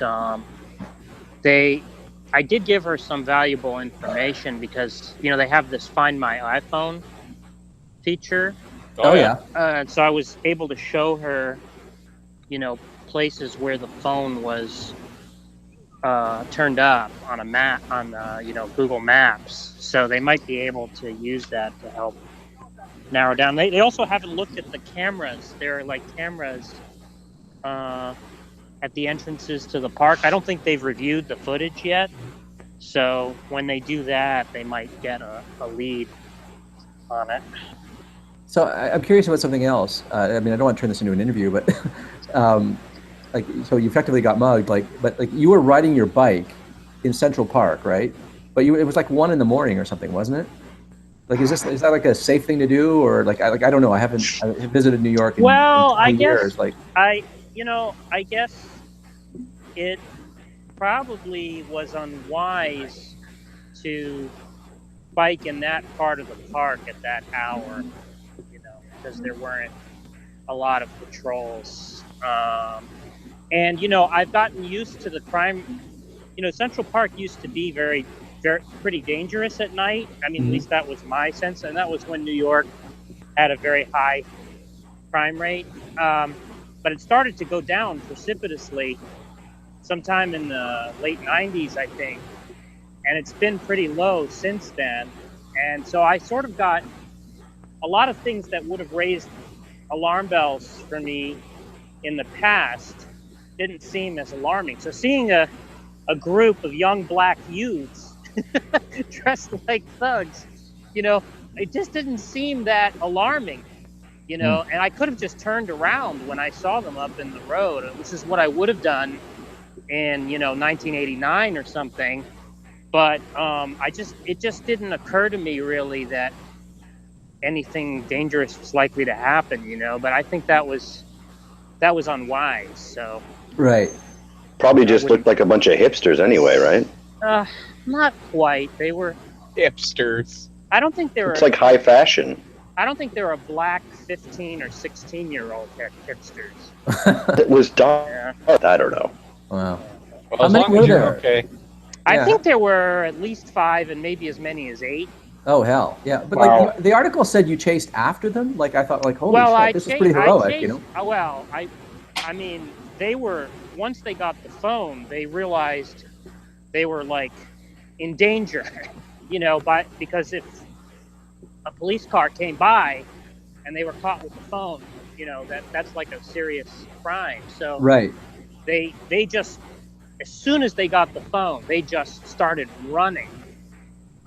Really fast, and so I had another phone on me, remarkably, so I was able to call 911 right away. And I figured, they're not going to turn around and come back after me, when they're trying to get out of the park as quickly as possible with their booty. So I just was trying to follow them to see where they were going, so I could direct the 911 operator to. To tell them where the police should go. to maybe intercept them, you know. But Right. they were pretty fast, and I lost sight of them. And you did. And I think there was some confusion about where. I think the 911 operator didn't know the park very well, so she didn't really understand whose jurisdiction it was Oh, in good. and stuff like that. And they Yeah, left the so- bike too, right? Yeah, as soon as they got the phone, the guy who took the bike, he just dropped it in the middle of the road. So But I I was don't able to think- go back and retrieve it, you know. A lot Oh. of people don't understand that it wasn't your bike. It's like a rental it's city bike. It's a kind of city amenity that, Oh, it's like those yeah, it's Bixie basically bikes or some- whatever. Oh god, yeah, those are pretty big in all the major cities, like those rent bikes. Yeah, we have them here They're- too. I can never understand how they Yeah. work. I've never used them. Get on well, them you and just, put your you feet on the pay paddles. your, No, I mean like the You whole pay the whole system, like how they work. well, I pay like a yearly fee, like I don't know what it is, $150 or $175. And so then I can get unlimited 45-minute rides. You have to check it in every 45 minutes God, that's got to be annoying. at a station. Well, Yeah. Yeah, I did it But they once have here. stations all over the place. you know what I do? I just have my $300 bike and I just use it all the time. Well, no, I'm sure that's a very good solution, but for me, it's actually very convenient to not have to worry about being saddled with the bike around town. You know, like when I'm done with it, I can just park it at a station, and I don't have to worry about retrieving it later. You know? Yeah, So that's why it's a better deal for me. Than Only my if, own- only if you've taken, I guess, the train. Are you allowed to put bikes on the New York subway? I don't recall. I've been to New York one time. I don't recall any. I think you're allowed to, but I think a lot of people who do that say that they get a lot of antagonistic attitudes from riders, particularly when it's Oh, crowded. No, I've put my bike on the rack, like where I live. Yeah, people get pissed off with me. I just flip them off and tell them have a good day. Yeah, I'm our glad train you're- systems aren't crowded enough for people to worry about it.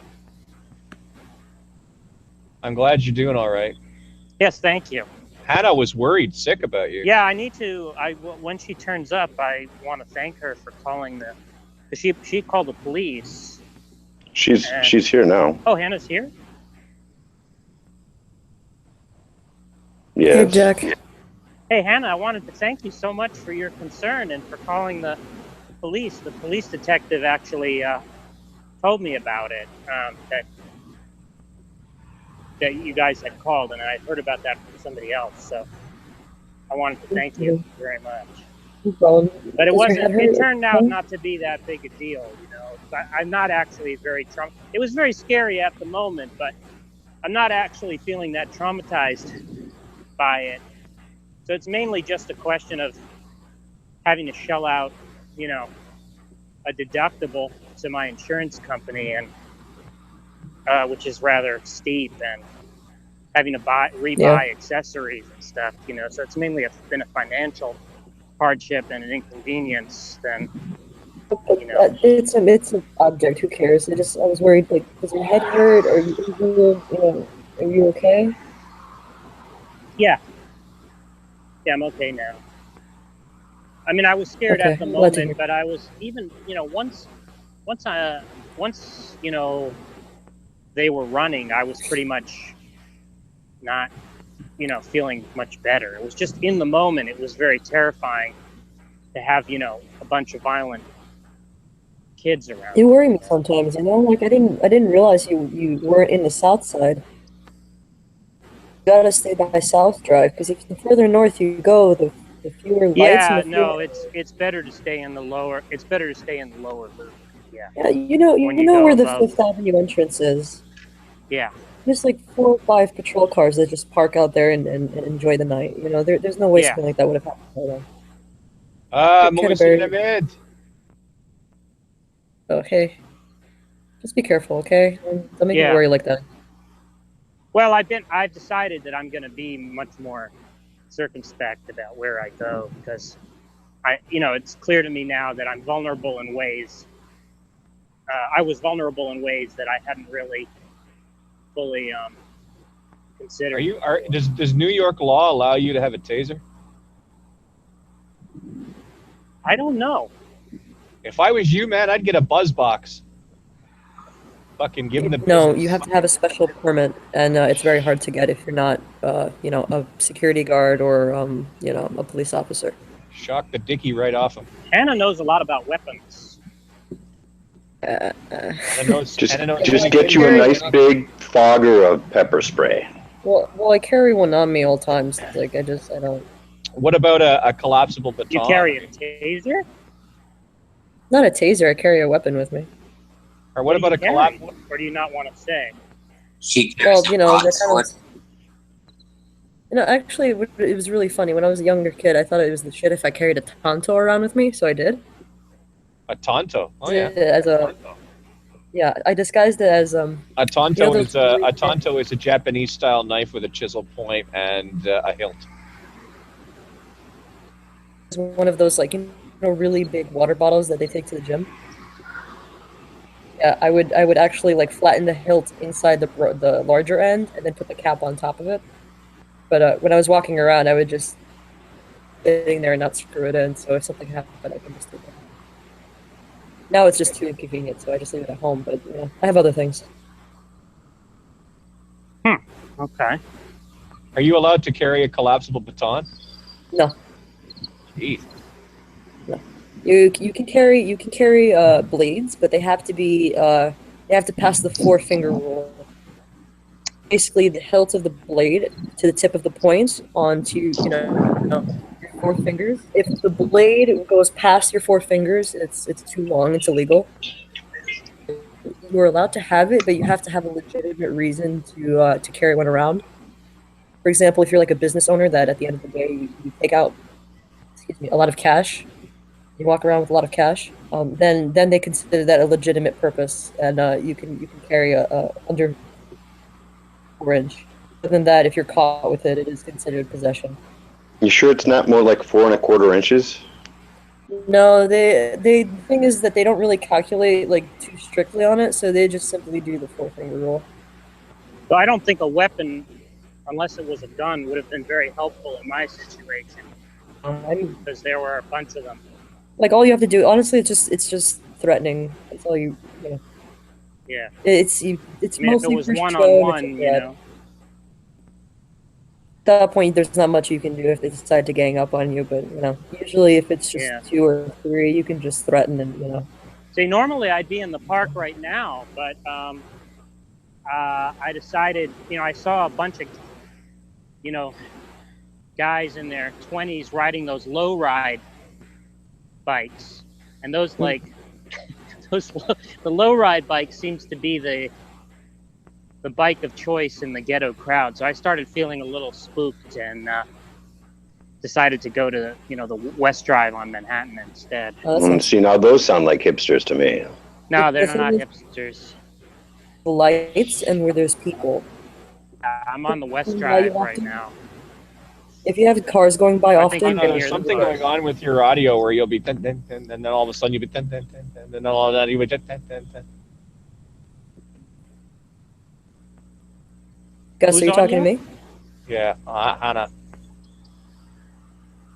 Hold on, maybe I should Yeah. reload. your audio cuts in and out periodically. Sounded okay to me. I know, JJ, but you're tone deaf. Maybe. I wanted to talk to Ozzy about this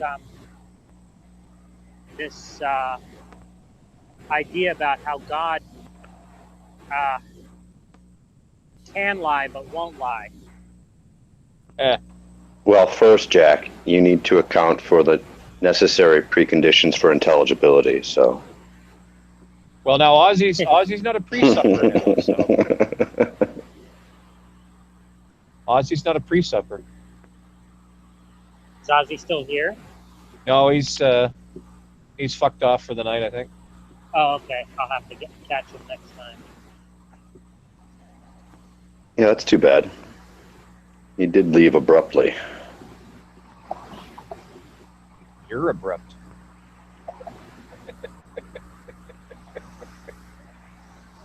Or I muted while I sighed. I know you did.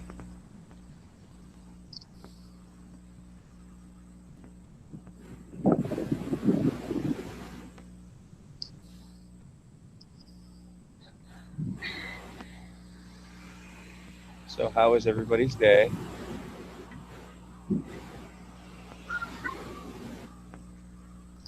Lovely.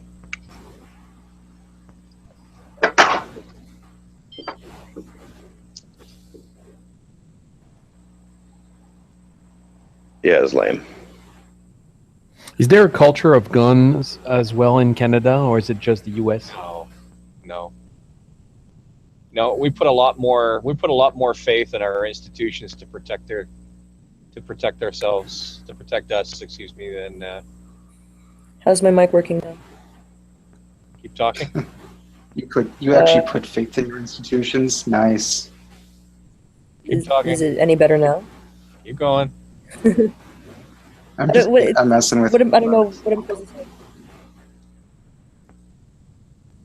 Well, in Canada, they joust with swords while on horseback. Yeah, Hanny, you seem to have faded out again. Keep talking. I think part of it may be the politeness circuitry in the phone that automatically fucking mutes whenever anybody else starts talking. It just might be. I mean, maybe, but it's all right. Well, what are you gonna do when you live in a shoe?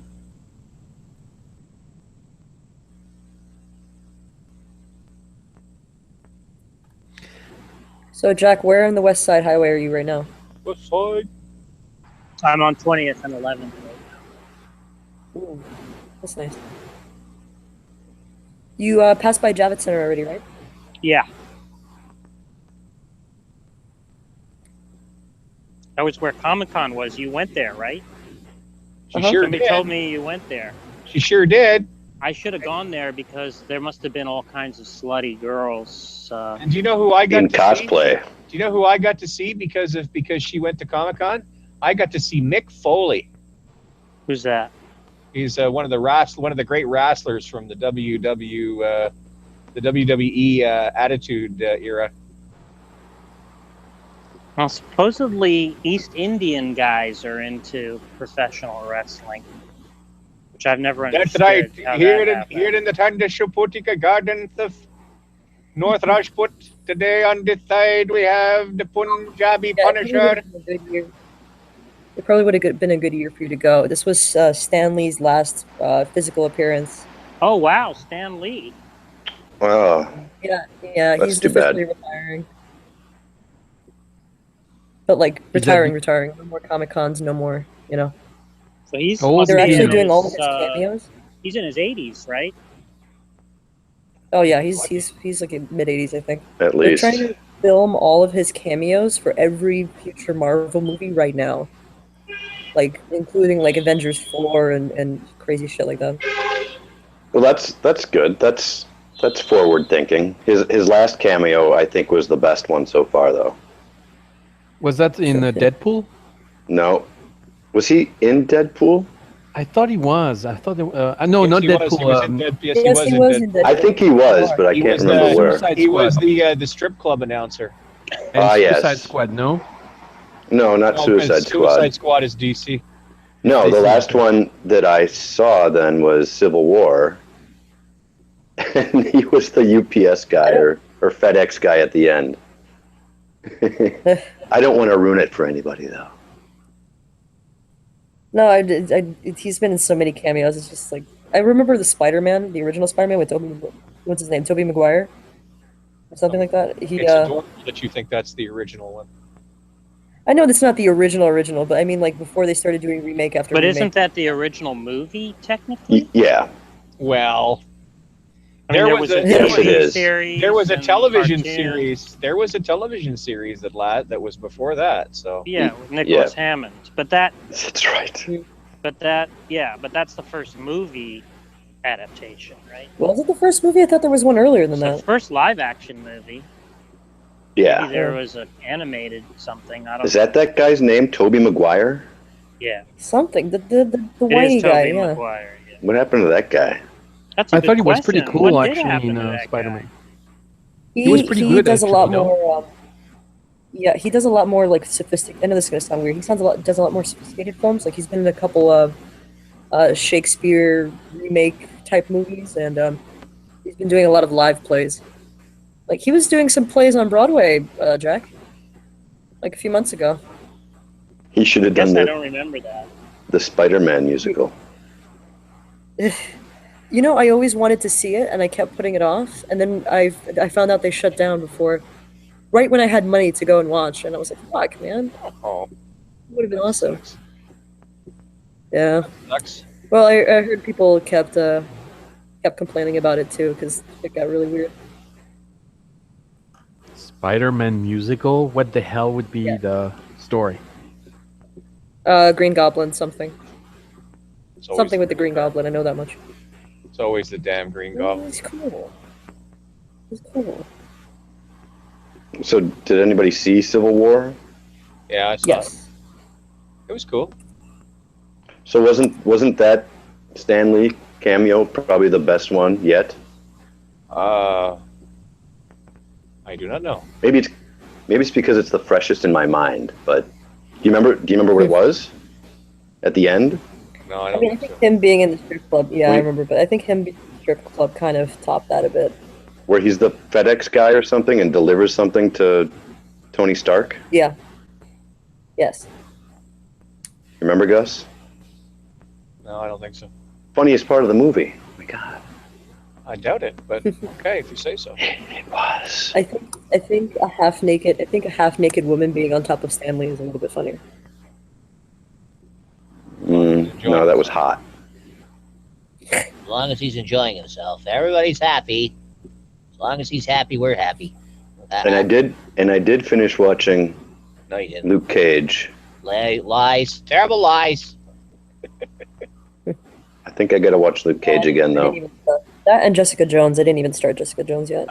Jessica Jones is like Daredevil, but with more complaining. And I really liked Jessica Jones. that doesn't make it bad. It just means that there's a lot of, I don't know, a lot of. I didn't like Daredevil though. Okay, all right. Never well, mind then. That hurts. What? No, I mean, like, I'm gonna need a minute with that. I mean, I was watching. I'm like, okay, this is going good. And then the fat friend. What is his name? Foggy. The fat friend? Foggy. Yeah. That's mean. I don't even let it. I only go by physical description. I don't know his name. His name is Franklin. Am I your other fat friend? Huh? No. I'm just playing with you. So, are you guys looking forward for Doctor Strange or not? I want to see it. Oh, I'm so. I think Benedict I'm so hyped for Cumberbatch will make an excellent Doctor Strange. I think he will kick ass. It's gonna be pretty good. Mr. Strange? No, it's Doctor actually. Yeah, and I don't know if it's even been talked about yet, but I'm kind of hoping they do a Howard the Duck. Fuck off. I'm serious. I hope a passerby puts a stick of lit dynamite in your fucking pants. That's what I hope. You saw I hope you get jacked off by 100 angry women with fucking sandpaper gloves. That's what I hope. Oh. I mean, you saw Howard the Duck in Guardians of the Galaxy, right? Yeah, well, that turned my stomach enough as it was. Oh, that was great. No, it wasn't. What's wrong with Are you? they doing another Guardians of the Galaxy or no? Yes, they are. What is wrong with your brain? What is wrong with you? There's something wrong with you. I have brain damage. Very wrong with you. You ain't right. So I'm dedicated. Yeah. So you guys grow up with Marvel and DC comics and all those superheroes in US and Canada. What else is left from their catalog to be made in movies? Are you out of your mind? No, we don't let's- have. I mean, I didn't have comic books like. I mean, let's start with like Marvel, okay? And now they've done the X-Men, right? And they've done the Avengers, right? So we can go to the Defenders. We can go to X-Force. We can go to any number of individual titles. I mean, just title after title after title. Defenders is what's being done on Netflix. Yeah, we get. So the Defenders are coming. The Defenders are coming next. Then we What could are go the West. Defenders? Then we What could are go the West. Defenders? Then we could go West Coast Avengers. Then we could go Excalibur if we really wanted to get fucking crazy. There is talk about X-Force though. Yeah, well, of course there is. There has to be talk of X-Force. I mean, it's all being sucked into this giant accretion disk. Sooner or later, everybody's going to get their own. I mean, you watch. 5 years from now, they'll fucking have to dredge up Longshot because they'll be looking for fucking characters to grab. And if anybody here knows who Longshot is, you know, extra. And Lamed probably doesn't aware that there are several alternate universes in Marvel universes. Yeah. Oh, wow. So the Defenders, who are the famous superheroes in the Defenders? The Defenders weren't always this way, but now they seem to be Jessica Jones, Iron Fist, Luke Cage, and Daredevil. Those are going to be the four that are going to be put in the Netflix show, which if they can pull that off, it's going to be fucking epic. I think Wonder Man was in the Defenders at one point. Yeah, but they can't. Yeah, well, I mean, Wonder Man bounced back and forth between the West Coast Avengers and the Defenders, eh? Right. Because I think Wonder Man was a marquee. Because Wonder Man was in show business, wasn't he? Right. Yeah. So. I have the comic where the Defenders show up on David Letterman. That's hilarious. Yeah, that is it's one of my favorites. And what was the other one you said? X-Force? There'd be X-Force, X-Factor. What's X-Force? What's in it? A guy named Cable. Who is going to be in the new Deadpool. Is he? That's the word. Well, yeah, that's he even says at the end of the Deadpool movie. Because traditionally, Deadpool has been Cable's fucking. Like Deadpool was created to be Cable's enemy, right? So, I don't know. Like, they're really going to have to. I don't know who they're going to get to play him. I have no idea. I don't think they've said yet. No. A lot of speculation, but that's been the plan all along, that the second Deadpool movie would have Cable. Yeah, but so Cable is part of the problem, Lamed, is that if you haven't been following comics, it'd be very hard to describe. Cable is the problem. Cable is to you. Cable is the son of, you see, back in the 80s and 90s, Marvel Comics had no problem going back and forth in time, back and forth across different dimensions, and then sort of stitching it. Which reminds me, eventually they're going to do the Starjammers. You just know they're going to do the Starjammers.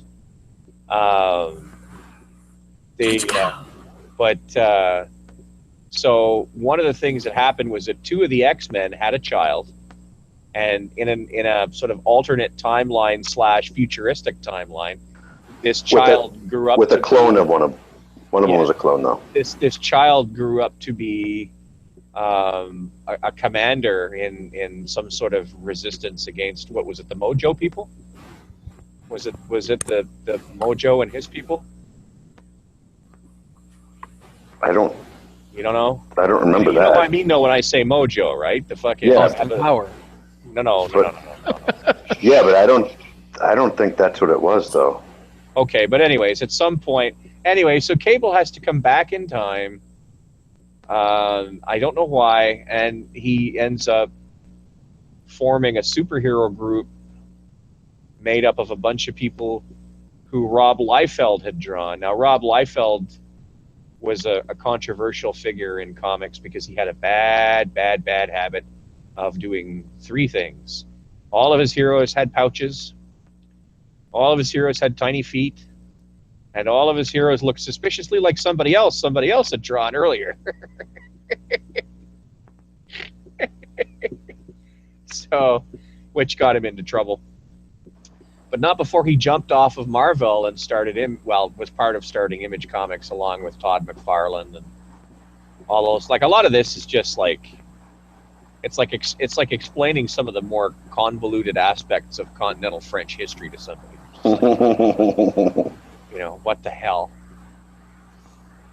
But yeah, they're gonna, and then of course, but the problem with DC is that they're having a hell of a time making stable movie franchises. They're just having a hell of a time, and I think the problem is that they keep trying to center it around Superman. You can't make movies about Superman. Superman is a Mary Sue. You can't make movies about him. Plus, he's dead. Well, yeah, that never changed. Not for long. He's been dead before, believe me. I'm sure somewhere in the dusty attic of JJ's, there's a fucking box that has the original Death of Superman comic book in it.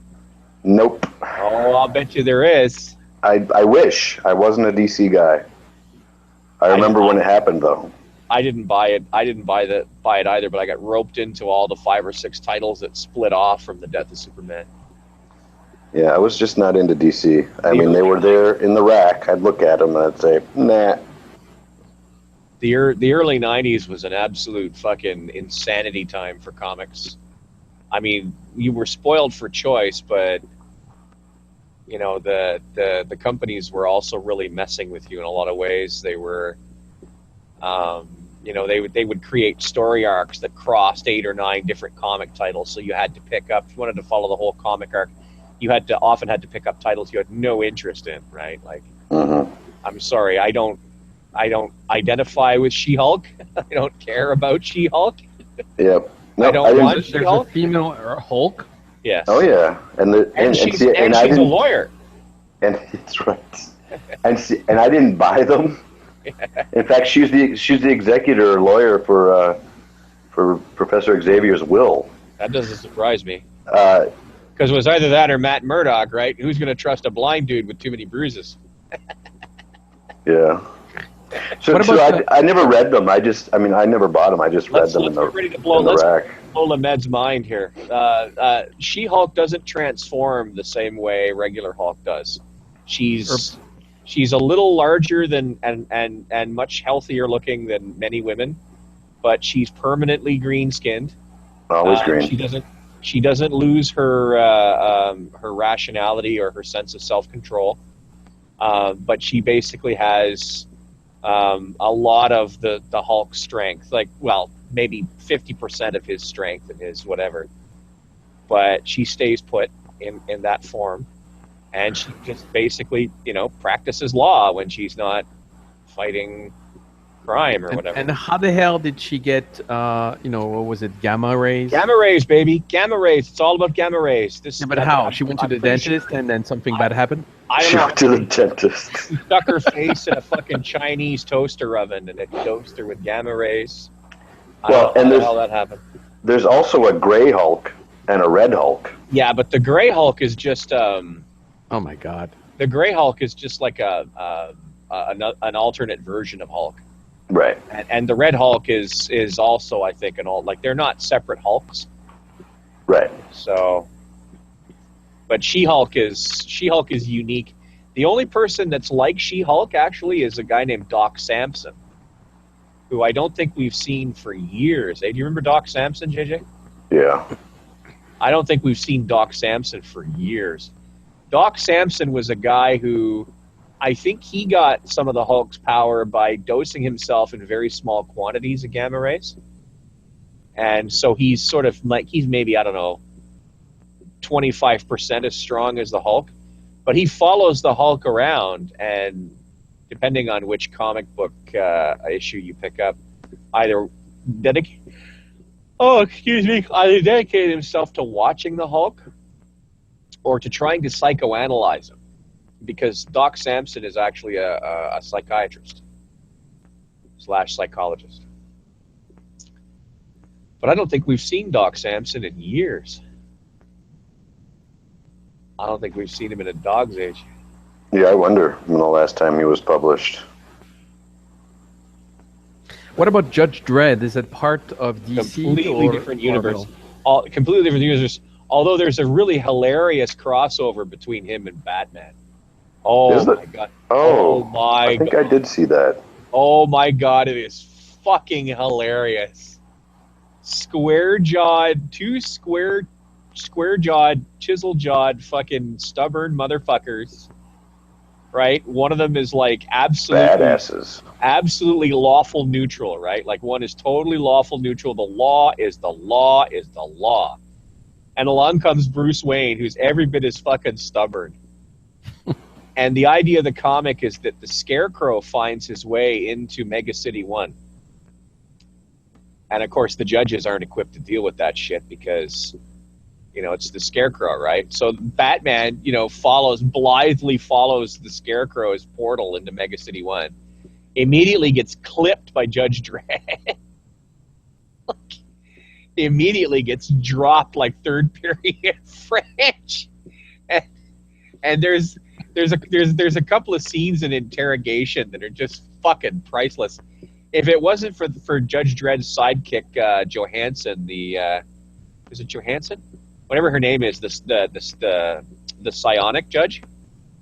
The psionic judge puts the whammy on Bruce Wayne and sort of says, "Yeah, like this guy's telling the truth. He's Oh, you mean Dredd has the woman that was in the last movie? That's part of the canon? Wait. Oh, I didn't know that. So, yeah. But of course, in most of the Dredd comics, that police officer, that judge, is established, right? Like she's an established character with psychic powers kind of thing. Like, you know.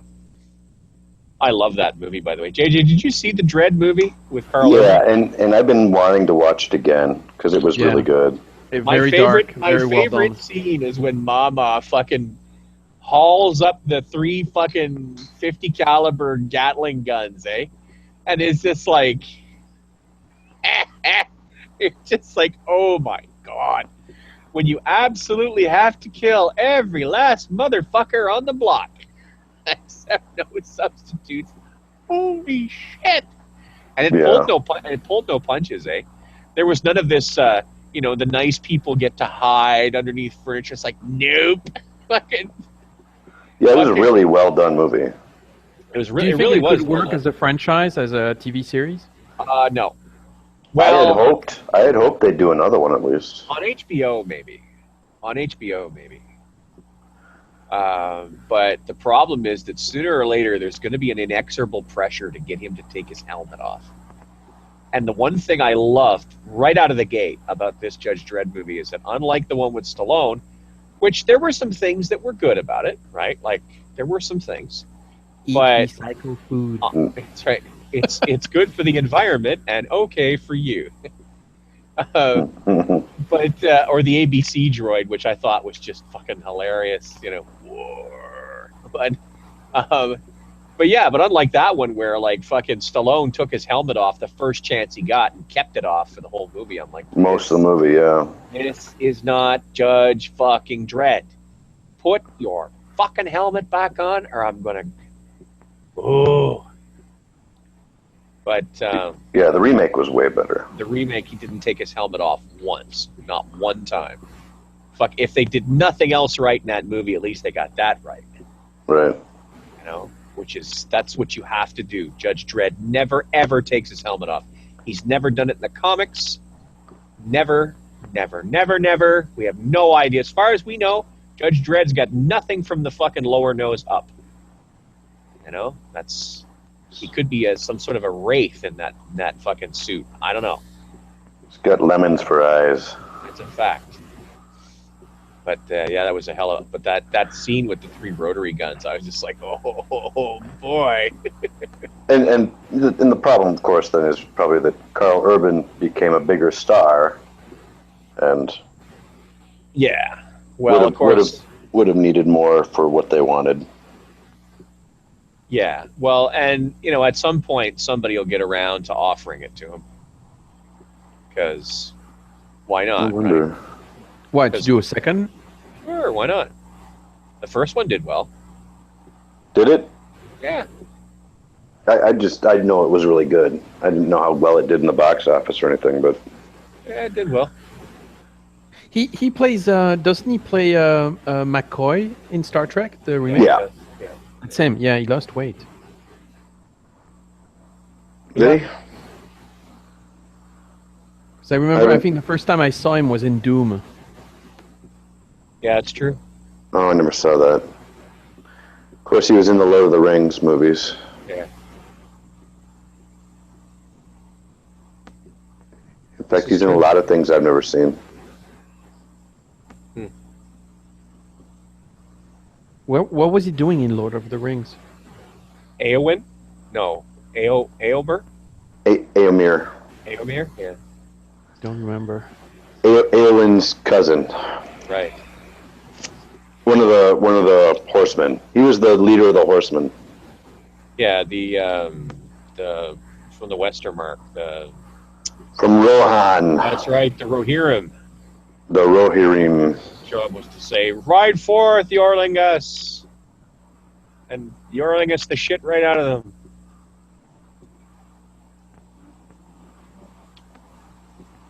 Well, so here we are. We're talking pulp culture. Nobody likes us. Fuck them. Do you think they're gonna keep doing Avengers and X-Men? Yes. Yeah, and right about the time they think it's too clunky for anybody to buy into, they'll do a reboot. I just watched one of Plinkett's reviews where he talked about reboots. Yeah.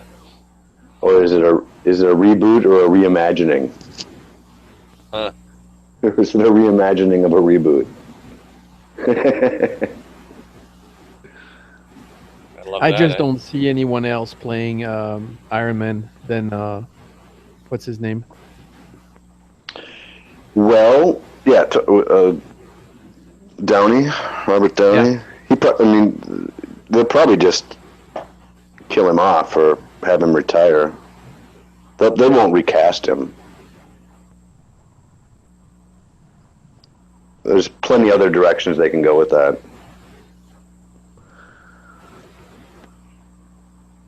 And they can actually, they have a lot of leeway too, because there are so many alternate universes in the Marvel Comics. They can really just choose their own. I mean, they have, honestly.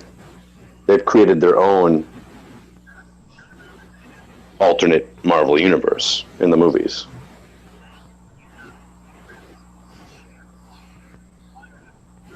I just have a few seconds to jump in, but I wanted to chime in on the Judge Dredd thing in the comics. He'd take off his helmet, but you'd never see his face. It would always be either in shadow or off screen. Right. Yeah. That's true. That's true. The point being, you never saw his face, which was cool. So mysterious.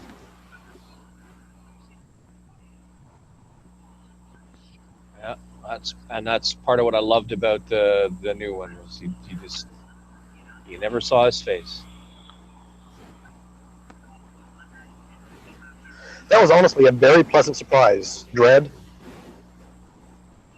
You thought it was good, right? Yeah, I was expecting a basic B movie, but I feel like I got more of my money's worth out of it. Yeah, I thought it was really good. I really liked the remake of Total Recall too. Oh, you did? I liked it as well. Yeah, I did. I was way better. actually the opposite. That I really disliked it. I thought it was stupid.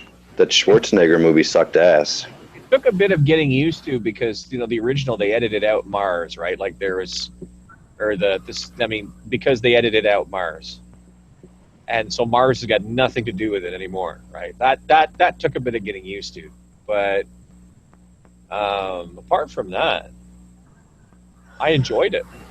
Actually, the Total Recall, the reverse gravity thing made no sense.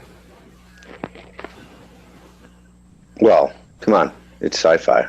Well, yeah, that's true. No, there's no Mars in the story though. Well, I've read the original short story, and I've read the novelization of the movie, which actually came out like a year before the movie, because there was such massive delays making the original movie. Mm. The original short story, there was no Mars, but there was alien invaders or aliens.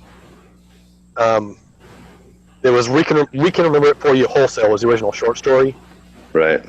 And he goes in there to be basically he wants to have a memory of being intergalactic or a spy that was involved in an alien invasion, and then they find out that he already has a memory implant, saying that he wasn't involved in an alien invasion. But the original novelization had Mars all over it. It was actually a pretty good novelization by Piers Anthony, even. Bio of a space tyrant himself. Yes. And it was weird, though, because I thought the movie was based on that book, because the book came out like a year before the movie did. Huh. I didn't know it was a novelization of the movie.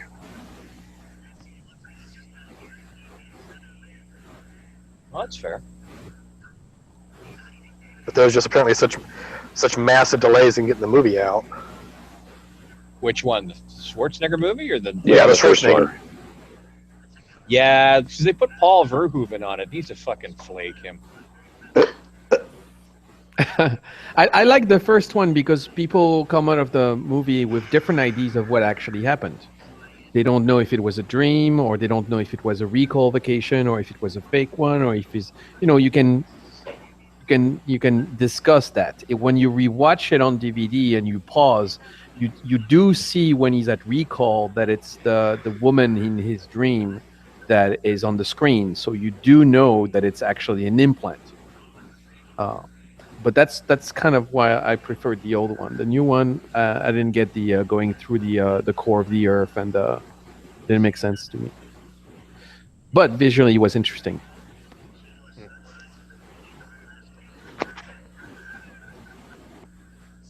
Yeah, what about other remakes like RoboCop?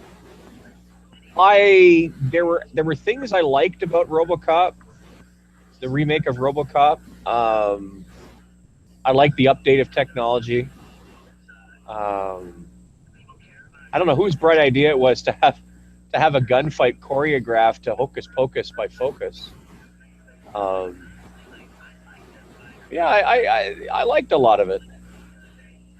Of course, there was that sort of... The problem is that a lot of these movies that have been remade were originally created by Paul Verhoeven, who really wanted to fucking do the whole social commentary thing. And so a lot of these remakes are missing that sense of social commentary. Or if it's there, it's a much lighter touch. Right? Yeah, Verhoeven directed RoboCop really good. I thought the whole social commentary in that one made sense. It was the little cutaways to the newscasters and whatnot. It made sense in that. And then he directed Starship Troopers. Yeah. And tried to do the same thing. Well, from what that movie was great. That was the crappiest movie ever made. From what I'm given to Starship Troopers was awesome. From what I'm given to understand, that was the studio basically said, look, we have this airy-fairy idea for like 90210 in space, and then somebody said, hey, we've optioned for this Starship Troopers thing, can't we mesh them together, right? And of course, those of us who read the books and would have liked it to be a little truer to the source material are, just aghast. But what are you going to do? Yeah, not enough people... Starship Troopers was pure art. Pure crap. And people who liked the book and hated the movie, they've got an excuse. But people who've never read the book and who have some military experience watched that movie and went, kidding me? The commander walks in and says, we're moving out in 5 minutes. Oh, wait, you're fucking. Make it 10. Come on, that was cute. That movie was so cute. And people are getting their brains sucked out. One of the most offensive parts of that was there was actually a script that was floating around in Hollywood called Bug Hunt. And like Gus said, they had the option for Starship Troopers. I'm like, hey, wait a second. They fight bugs in Starship Troopers. Let's just rename this. Yeah, change a few characters' names. Pretty much. Yep, not enough people care about the bug problem on Klenda 2.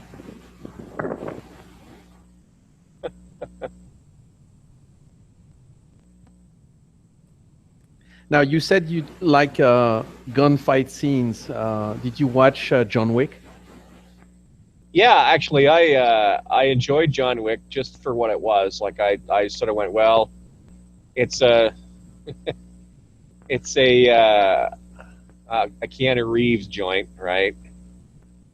So, but mostly it was garbage, and they made another one. I loved it. Well, I don't know. There were parts of it that I didn't mind. I'm starting to question people's ability to judge movies in this room. Just saying. Listen, Joseph.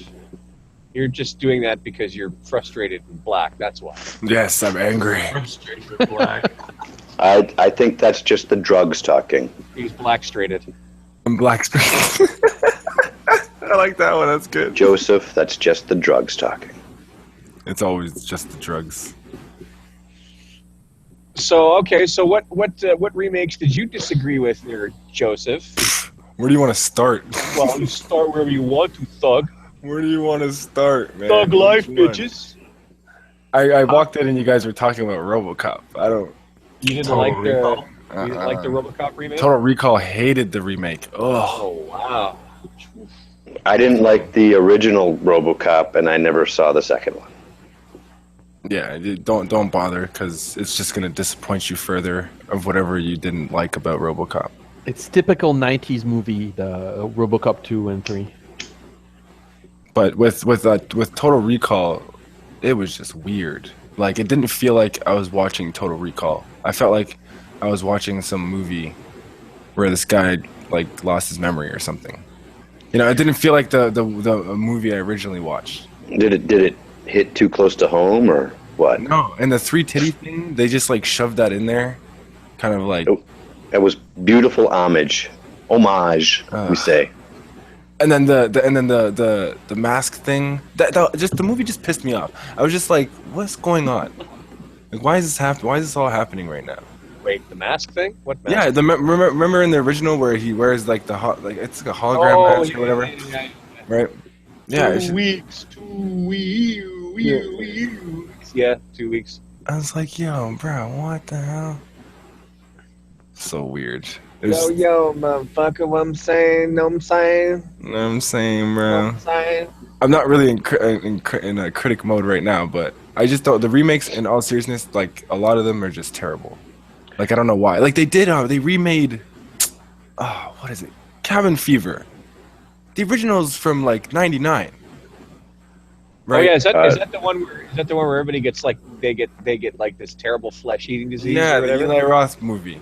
Oh yeah. And it's just like, why are you remaking a movie? This ain't even. Why did they make it to begin with? That sounds like a terrible movie. Fucking Eli Roth, man. No, There's it's pretty something good wrong actually. with that. I like Cabin Fever. Did you see the Green Inferno? No, I stayed specifically away from the Green Inferno. Gotta see that movie. I stayed far away from the Green Inferno. No remake can be as bad as Ghostbusters 2016. Wait a minute. Now wait a minute now. I watched that remake Pure and poison. it wasn't that bad. My God, you guys. What was with the little pistol things or the brass knuckle thing? What the fuck?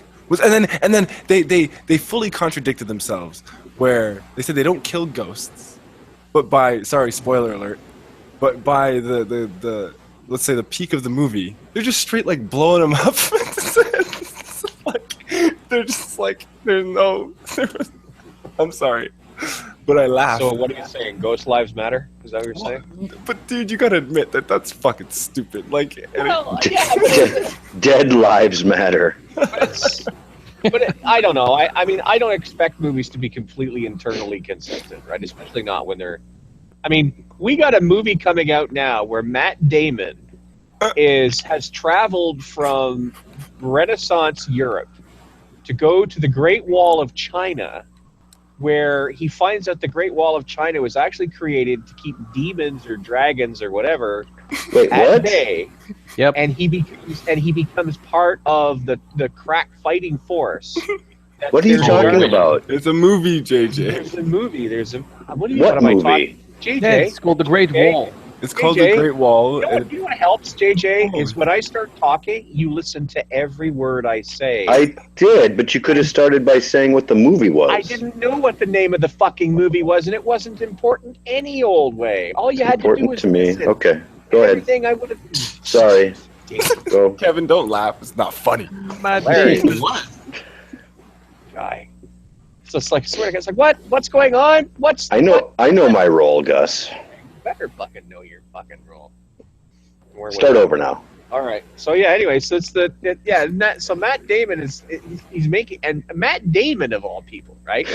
So once again, we get a Last Samurai fucking thing going on, right? And you just know that movie's going to be like The Last Samurai, right? Like the these poor Chinese people have been fighting off these scaly oogie boogies for I don't know how fucking long. White But man.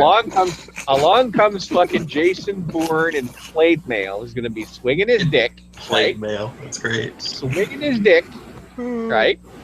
Is just be like, yeah, fucking let me do whatever it is you're doing. I'll do it better than you guys, you strange little Chinese people.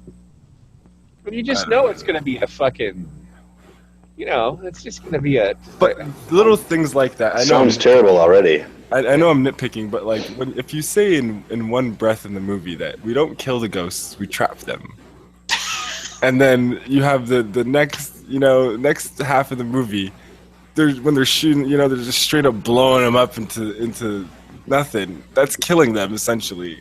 But ghosts can't die. And like what's going on? I think they just like slammed together that action scene for the sake of the people that just wanted to see it, kind of thing. Yeah, I can't argue. It pissed me off. The movie pissed me off because I felt it was rushed and they were just trying to re-emulate or recapture that old original feeling from the first one. Even the way they introduced the black character. It was random, spontaneous, didn't really even go with the movie at all, right? But it's such a disappointment. It wasn't even that it was women, and just that it was just a disappointment. It was so bad. By the way, I just read the YouTube chat, and Ozzy says he loves Howard the Duck. Oh, Jesus. Fuck's sake. Can't talk to Ozzy anymore. Fucking hell. Jesus. Did anyone see Guardians of the Galaxy? I love Guardians of the Galaxy. It was great. I think it was fun. It's like, sorry, buddy, that must have gone over your head. Nothing goes over my head. I reach up and grab it.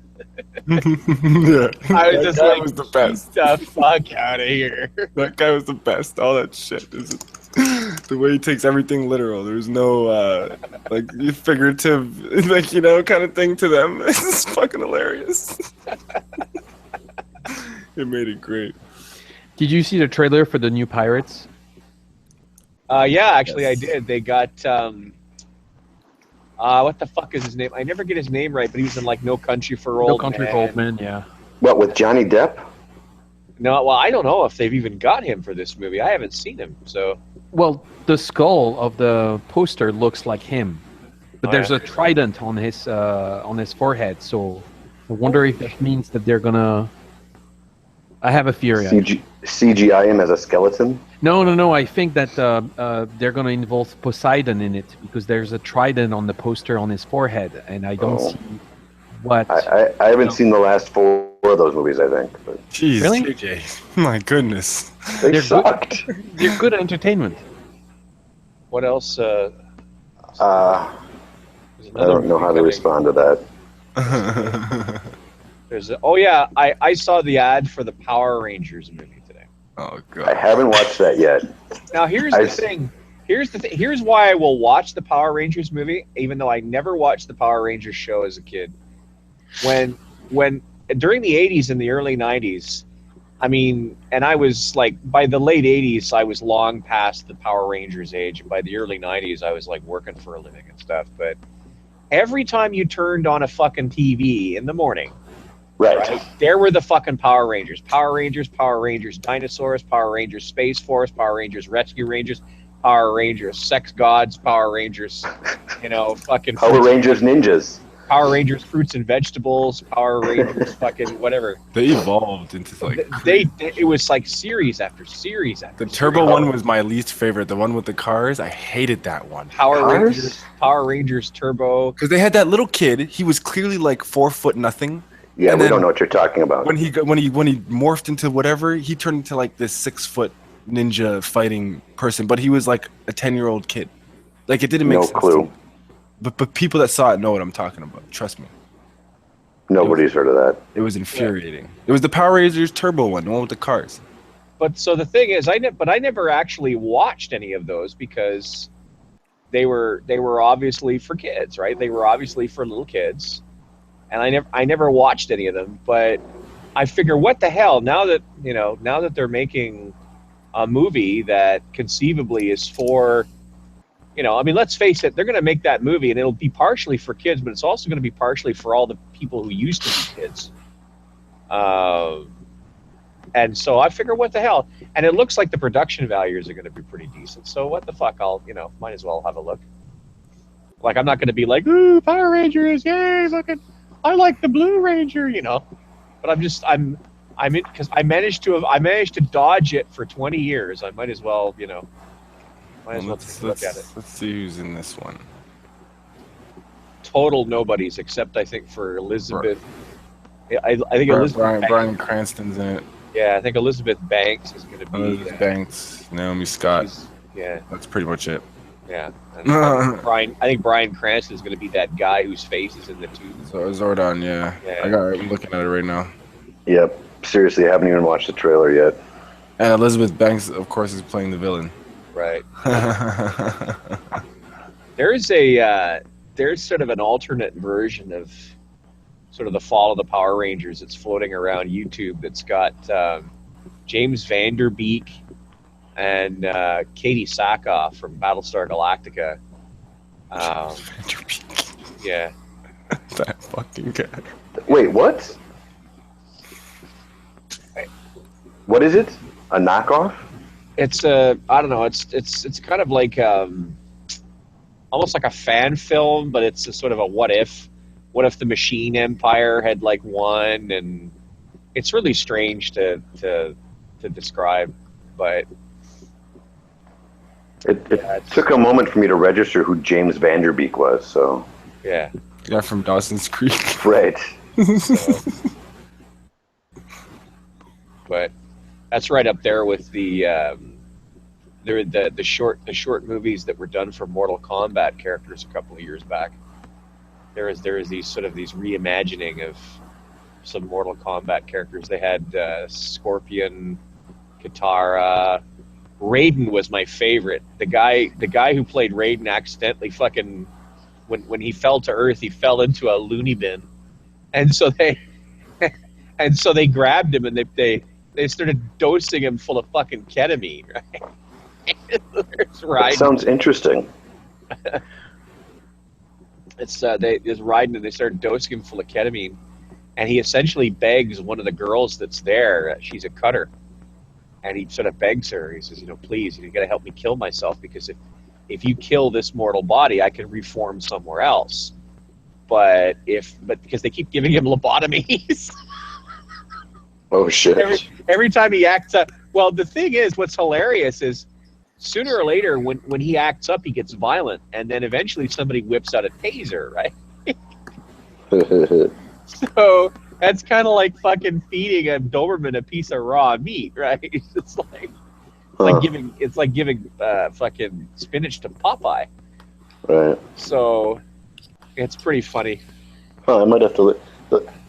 Those movies were terrible too. It's kind of too bad. Which I thought the Mortal Kombat. The first Mortal Kombat wasn't too bad, but the rest of them were chunks. Yeah, I guess the first one was okay.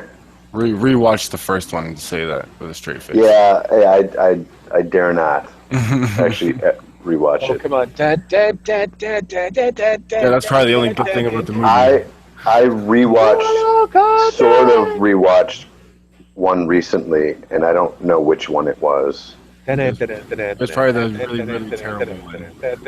But it wasn't the first one. Yeah, then it was probably the second one, which was even like worse. It was a triumph of early 1990s techno. There have been like lower budget attempts at these movies. Oh, like there sure have. There was even a fucking Mortal Kombat TV show. Yeah. What? That was we who in Canada were subjected to City TV. They picked that up. City TV picked up all the really fucking fun TV shows, like the Conan the Barbarian TV show. Yeah. With the guy who played the big burly German guy in Gladiator. Did I see that? The big burly German guy says, "The gods favor you." The Dredd is the god's color. The guy who pretended to be poisoned for a minute, and that guy, they used that guy for a Conan TV show, which blew chunks. And then vaguely recall that. Then they had a Mortal Kombat TV show, which fucking also blasted groceries. No idea what that is. And then they had it was right up there with like the third wave or whatever, like that one. Sure it wasn't Teletubbies or something? Cubed all over the place. And then there's a lot of really bad series in the late 90s. Like they were really bad sci-fi series. You just wanted to cringe like all the time.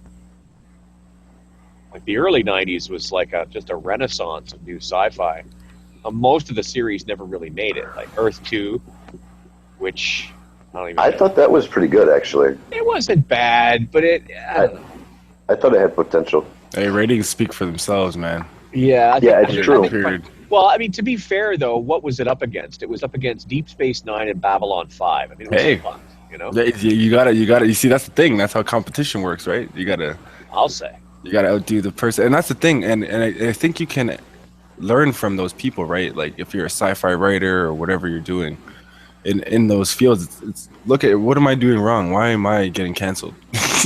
Like, right. And, I mean, and you have to appeal to the lowest common denominator in the proper time slot on the proper day, right, to succeed.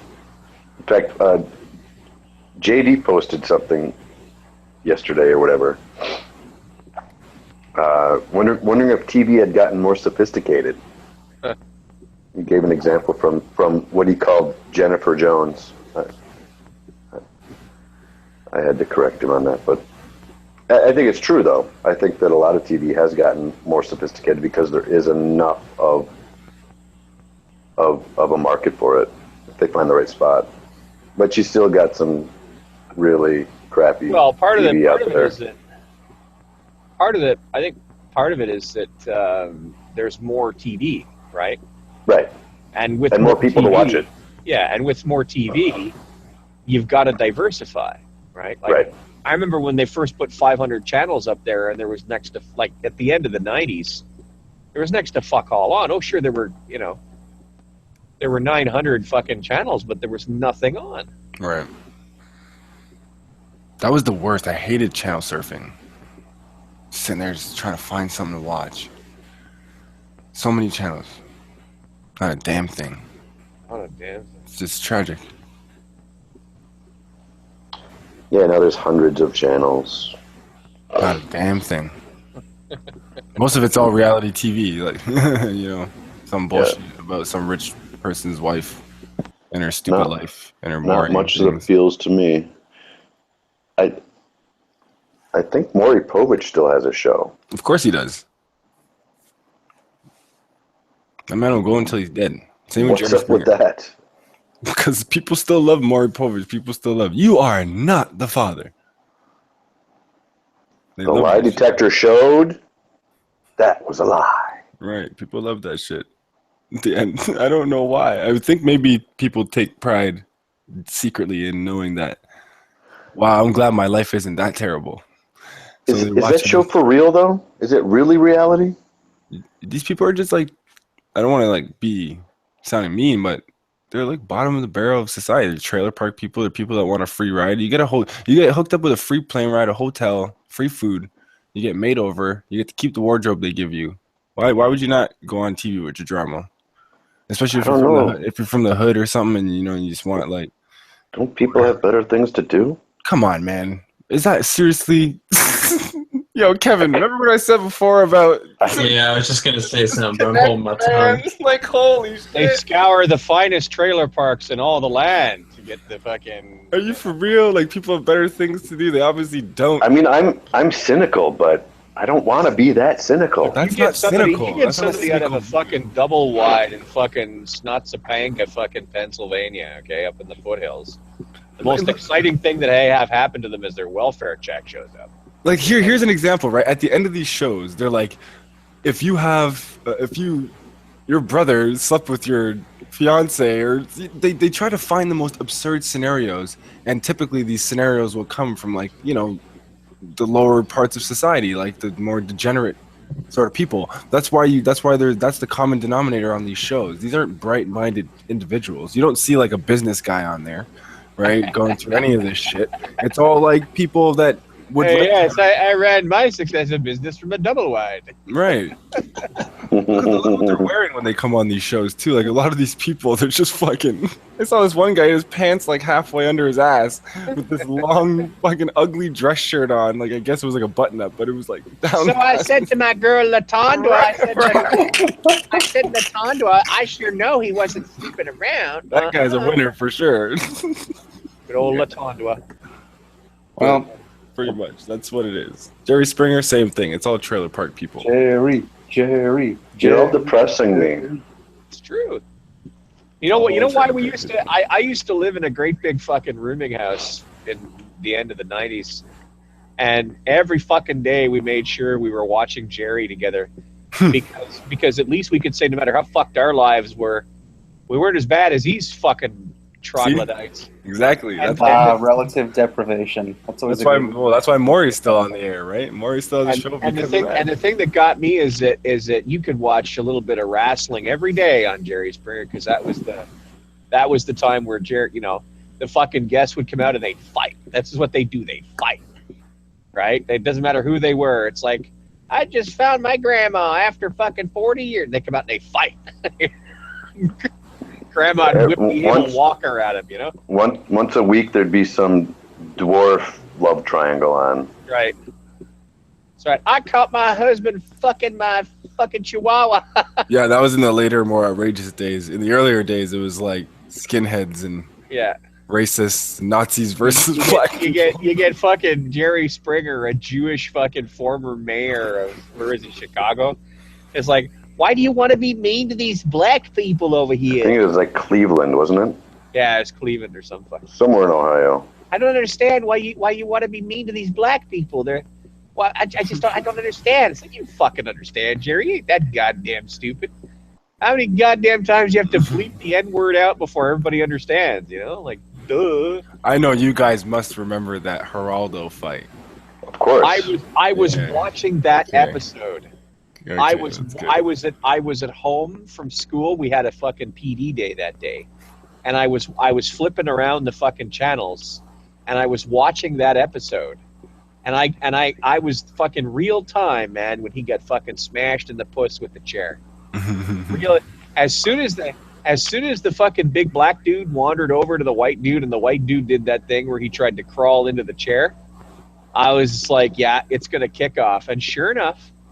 Big fucking melee, and all you just saw is the chair sailing lazily over top of it all and coming down on somebody. And then the very next, what was funny was if you watched the very next episode of Geraldo, where not only does Geraldo have a fucking nose bandage on, right? His fucking eyes look like you told him twice. You know what I mean? Like fucking, right? He looked like, but he's sitting there going, "We are not putting up with any garbage this time. We are keeping those people over there and those people over there. We have extra security. We have police. We have guns, sentry guns." Well, they straight up got rid of the one group of people, if I remember right. N209 droids. We got every fucking. Yeah. And it was hilarious. You remember the Weird Al Yankovic movie that fucking made fun of UHF? Oh my god. Fuck, he got hit in the head straight up like 9 times in that movie. That was fucking hilarious.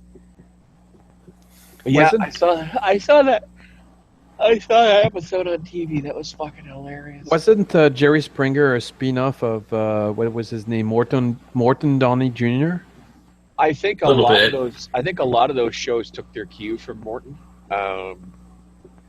Yeah. Because I remember reading that he was the first one to really be non-politically correct on live TV by. Well, there was Donahue that pushed the envelope, right? Donahue. Donahue always saw himself as sort of a force for social change and for social good. Right? He was. And you're right. You're absolutely right. He was. But along came Morton Downey, who figured that he could go bottom feeding, and he did. And it was him, and then along came Geraldo Rivera, and then the fucking floodgates were open at that point. You had fucking Maury, and you had Jerry, and Sally Jesse Raphael, and Who was the other one that was a chick? Ricky Lake. Ricky Lake. Don't forget Rosie Jenny Jones, bro. O'Donnell. Poor fucking Ricky Lake. Poor Ricky Lake, man. Her weight yo-yoed up and down like fucking crazy, man. Don't forget Jenny Jones, bro. There's Jenny Jones, yeah. Who? Jenny Jones. Jenny Jones. I don't know who that. Oh. Yeah, well, I barely know who she is. Are Maybe those I do programs remember still her. live? Do they still go? No, most or of them are long gone. I think Ricky so Lake. what has replaced them? Is it thing like Judge Judy and stuff like that? Well, there's yeah, but I mean, Judge Judy always had her own niche, right? Like Right. you watched Judge Judy, and then you watched the fucking Circus Twitsimus, right? So Before Judge Judy, there was People's Court, and there's. Yeah. I think there were some other more popular judge shows. yeah, there was the People's Court, and then there was Judge, there was the crusty old fucker, and then there was Judge Judy, and then Crusty old fucker. I mean, there are several of them now, right? yeah. I mean, daytime TV is God's punishment for not having a job. I don't know why the hell anybody watches. Terrible television. You know, It's the worst thing it's ever. like serious. Like unless you're a serious soap opera fan, right? Like daytime TV is still fucking the soap ops. The soap ops are still king of it. And I remember when I was a kid, right? Both my grandma and my mom watched The Guiding Light. Is Scott Clifton still doing that shit? I hope so, for his sake. He should almost be ashamed. Please. I watched a clip of his. It was ridiculous. But yeah, actually, no. I remember now. Both my mom and my grandma used to like watching The Guiding Light, but grandma also liked watching The Young and the Restless. And there was The Young and the Restless, The Guiding Light, As the World Turns, All My Children. Oh, Young and the Restless is still going strong. Is it? Yeah. Oh yeah, that show's been running since. And then in the 80s, you had the evening soaps, right? You had Dallas, Falcon Crest, Yeah. Knots Oh, yeah. Landing, LA Dynasty. Law, Dynasty. Yeah. LA Law. Did you say L.A. Law? L.A. Law didn't count, did it? It did. It was a soap opera. It was dressed up like a legal procedural. Fine. Yeah, that's what most of these shows are in the evening time. They're soap operas. They're just dressed differently. Yeah. L.A. Law. Now along came a guy named Dick Wolf, right? And dun dun dun dun. Yeah. And now everything is fucking Law and Order. There's all sorts of Law and Order now. Law and Order Special Victims Unit, Law and Order Ham and Cheese, Law and Order fucking whatever. Everything's Law and Order. Law and Order Special Victims Unit, I think, they did the best out of all of them. You know what? I was a fan of the original series. I liked the sort of the interplay between the two cops and the two guys from the DA's office. Yeah, the original was the best. Yeah. Even though they went through several cast members. Oh, absolutely. But I mean, I liked Sam Waterston as a DA. I liked Jill Hennessy as his assistant. I liked Richard Schiff as the sort of the district attorney. I liked Chris Noth. I loved Chris Noth. Yeah, he was good. Chris Noth was just fantastic. I thought that was cool when they brought him back on. Yeah, they Criminal brought him Intent. back for a movie, like a made for TV. No, he took over on Criminal Intent Oh, for I don't know how long. I didn't really. I watched it when it was new with Vincent D'Onofrio, but right. See, I didn't see Chris Noth again until a show called Scandal, or no, The Good Wife. The Good Wife. oh Good Wife. That was a good no, show. but so Chris Noth played his original character from Law and Order on Law and Order Criminal Intent. Oh, good. I liked it. That was interesting. I liked his original one. You know what's Yeah. crazy though? There's actually a lot more effort being put into these television shows now than movies. Yeah. And TV is killing it right now. Yeah, TV it is. programs killing it right now. Movies have nothing on it. Like they make their money, right? Bye, Zabitan. No fucking way. They got nothing on a lot of these TV shows that are out. True. Like Luke Cage is the newest buzz at the moment. I liked Luke Cage, but It's okay. I I'm don't know. It's kind of like with Daredevil, because Daredevil was blind and he was small, and he kind of had to learn a technique when he fights.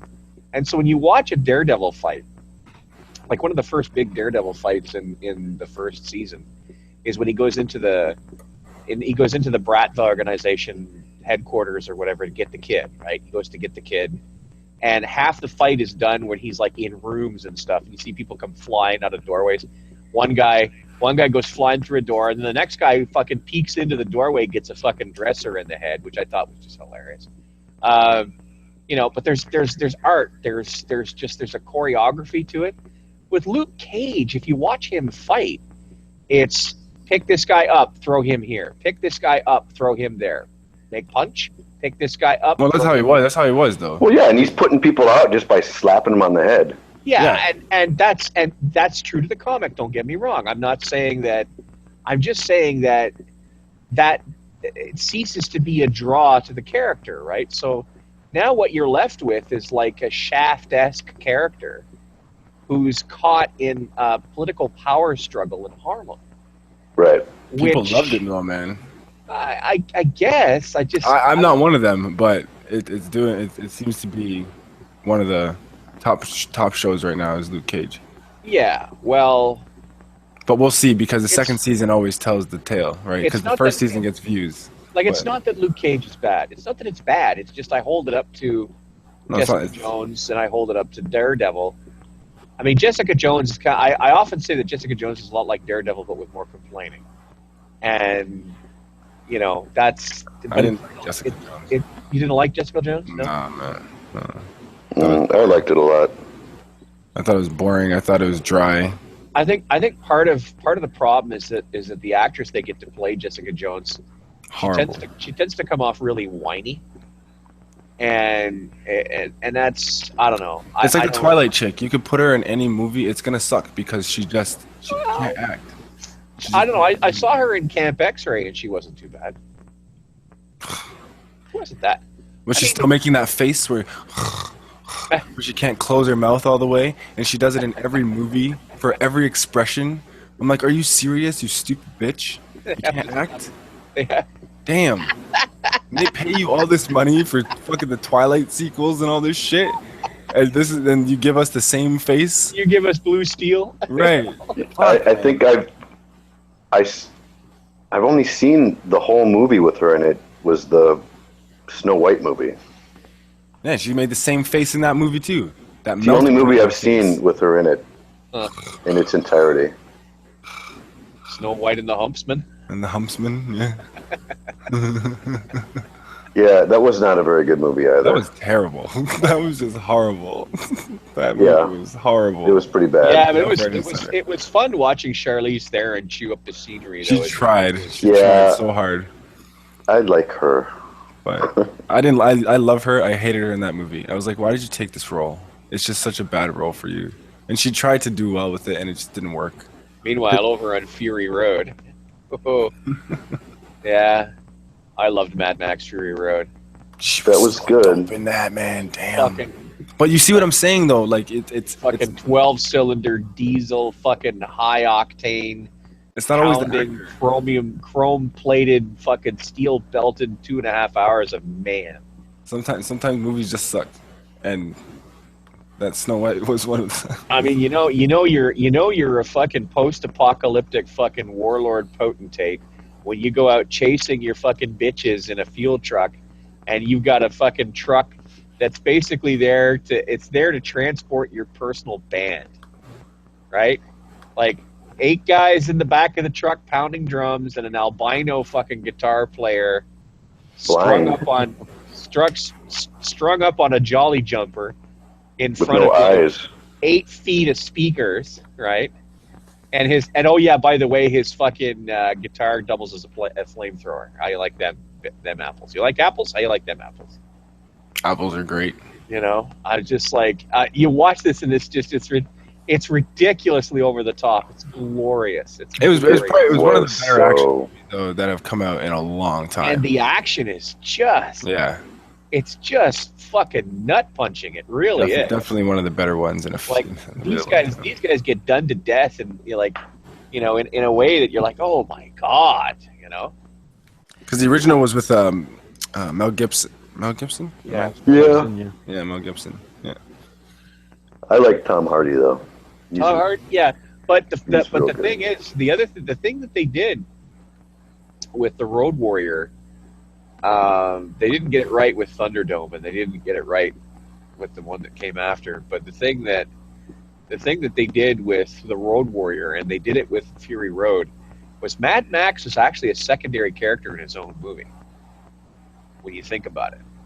Yeah, I've heard that. And it works. It's one of the few movies where it works. You know. But who was the main character in the Road Warrior? Well, in the Road Warrior, he was more like a reflection on which everybody else, all the other things that were going on around him, were sort of taking place, right? Sure. Yeah. And with Fury Road, it was more pronounced, where it was Furiosa that was the fucking prime character, right? Right. She was the star of that movie, and she carried it, you know. So rock and roll, right? Like, hell of a flick, though. Fucking wicked flick. Let me try something old school. Maybe you guys heard about it, but very staticky. You gotta do something. You're staticky. You gotta reload or something. Damn, son. All right, y'all. I gotta peace out though. Gotta walk my doggies and then go to bed. All right, take your bad opinions with you. Yeah, I better. Just have a good night, Yeah, guys. you gotta hear the rotten ideas about Fuck you sequels. guys. Get on out of here. Is it better? Yeah, Yes. it is better. All right, let me try something old school. Have you guys ever seen a series called Tech War? Tech War. Oh, I haven't heard about that in eons. Tech War. Yeah, that was William Shatner wrote a William novel Shatner. series. Oh yeah, that was a show. Yeah, it turned into a TV show. I loved it. It was so 90s. Yeah, so 90s. very, It was very pre-internet. Yeah. All sorts of shit. Nobody had any idea how computers actually worked. Yep. It's like watching the movie Johnny Mnemonic, like knowing what you know about computers today, and you just laugh your brains out at how they thought the internet worked and how it would work. Back when it really was a series of tubes. Yeah. Yeah. Yeah. Huh.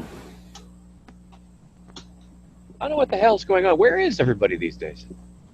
Well, Steve is having a hang. Is he? Brojo's having a hang. Really? Are they off-air hangs? Because I don't know. Maybe they've never even started. I just got the alerts. oh yeah. I don't know if I even got G+ alerts. Probably. All right. Now Yeah, I'm gonna Brother John was having something. Huh. Yeah, but I find there's not, like, all day today there were no hangouts. And Steve started one an hour ago. Yeah. Oh well, what are you gonna do? I came here. I thought this would be more fun. Oh, that's so nice of you. Plus, yeah, last time I talked to you, well, that's not true. I hadn't mentioned Luke Cage since I actually finished it. Because I watched like 6 hours one night and 6 hours the next night, and then took a couple days to finally watch the 13th episode. Just power pack into Luke Cage. Yeah, and like I said, I probably got to watch it all again, because, I mean, I think I had certain expectations, which tainted my viewing of it. The characters were probably a lot more complex than I expected them to be, other than Luke Cage, because sadly that character was not very complex. No, I didn't think so. He's probably my least favorite part of the show. I didn't mind him in Jessica Jones, but in this, he didn't seem to work so well as the main character. that actor's portrayal, I think, or I mean, not necessarily the actor, but I don't know what it was. Like I said, though, I think I have to watch it again. I watched Jessica Jones again recently. Before that, don't get no Iron Fist till March, maybe. Maybe it's sooner. I forget. No, I think it is March. No, I don't remember. They announced a date, though, with the latest trailer.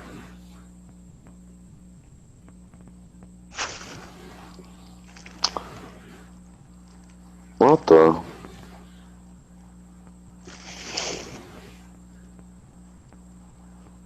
Just you and me, JJ. Eat a bird. Eat a bird. What up, Spackle?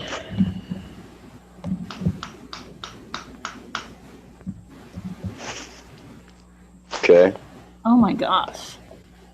What? It took me forever to get situated. Are you doing your Donald Trump imitation, JJ? Yeah. She's a liar. Gina. I talked to Gina. Someone needs to get Trump some, like, anti-nasal drip stuff or something. Oh, man, it's a good thing I wasn't Anderson Cooper, because I'd be like, sir, would you blow your fucking nose, please? Right. Also, shut up when it's not your turn to talk, or I'm going to have to knock the fuck out of you. Right. You can't talk to me like that. Nobody talks to me in that way, except people in China. Yeah, That debate was awful. I mean, it was really horrendous. Yeah, you guys are screwed. So, yeah, I don't like either of them. I just don't understand how anybody could say that Donald Trump won. I mean, he had a couple zingers in there, you know, for entertainment value, I guess. Yeah, I guess. I mean, I wouldn't say that Hillary Clinton won either. I mean, I feel more comfortable. That end question, she biffed it. She biffed it? Yep. She's like, oh, I value that you're a sperm donor. That was pretty bad. Yeah, she could have answered that better, certainly. I thought it was fine, but and then his answer was better, though. She has no stamina. It was like, yeah, she has stamina. Did you notice? That's pretty much what he said. Right. No, I'd feel more comfortable saying that neither of them won, but Donald Trump lost. I mean, he just didn't say anything. I mean, ISIS is very important. When someone asks you about whether or not sexual assault's cool, you just bring up ISIS. I mean, that's what I learned. Right, yeah, I mean, just didn't say anything. When you're in China, you don't know these things. I do. I go to China all the time.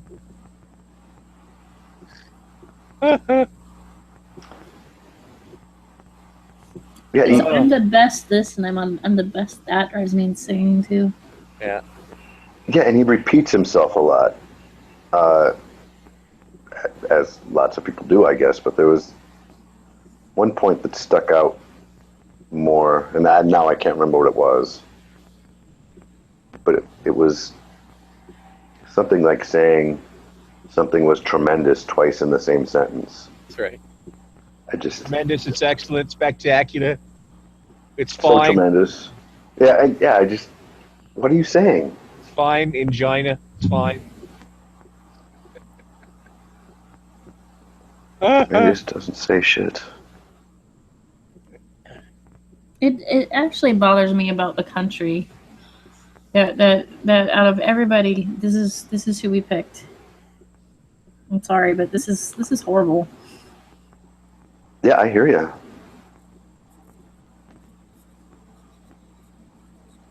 Yeah, on both sides. It's a sad, sad state. I'm just saying, Canada looks more put together than us. Come on up. Gus is like, there's plenty of room. We need how's Trudeau doing, Gus? Well, he has the particular attribute of not being fucking insane. He's got that going for him. He does seem a little clueless at times, though. Right? Uh-huh. You guys did have that Toronto guy. That was crazy. Rob Ford. Yeah. He's dead now, so it doesn't matter. Yeah. Yeah, he had a very aggressive kind of cancer, and he went in to get it treated, and it just got the better of him. Jeez. Government issued cancer. He was such an embarrassment. Who the fuck is Arkin Sturmdranger, and what's he puking all over my live chat? There's like 9 fucking entries on my live chat. He's puking. Who? I don't know. Arkin Sturmdranger. Oh well, I suppose I should be lucky I haven't been Keemstered. Oh, no. Don't you throw those people out. They're really important. No. What are you doing? This was my big shot. Hi. They could have, Yeah, they're gonna sit and have tea with us. That's the kind of guys these guys are. Where is she now, anyway? I don't see her.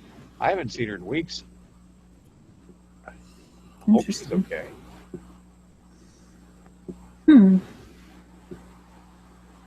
It's gotten interesting. I got Eve real packed up and went.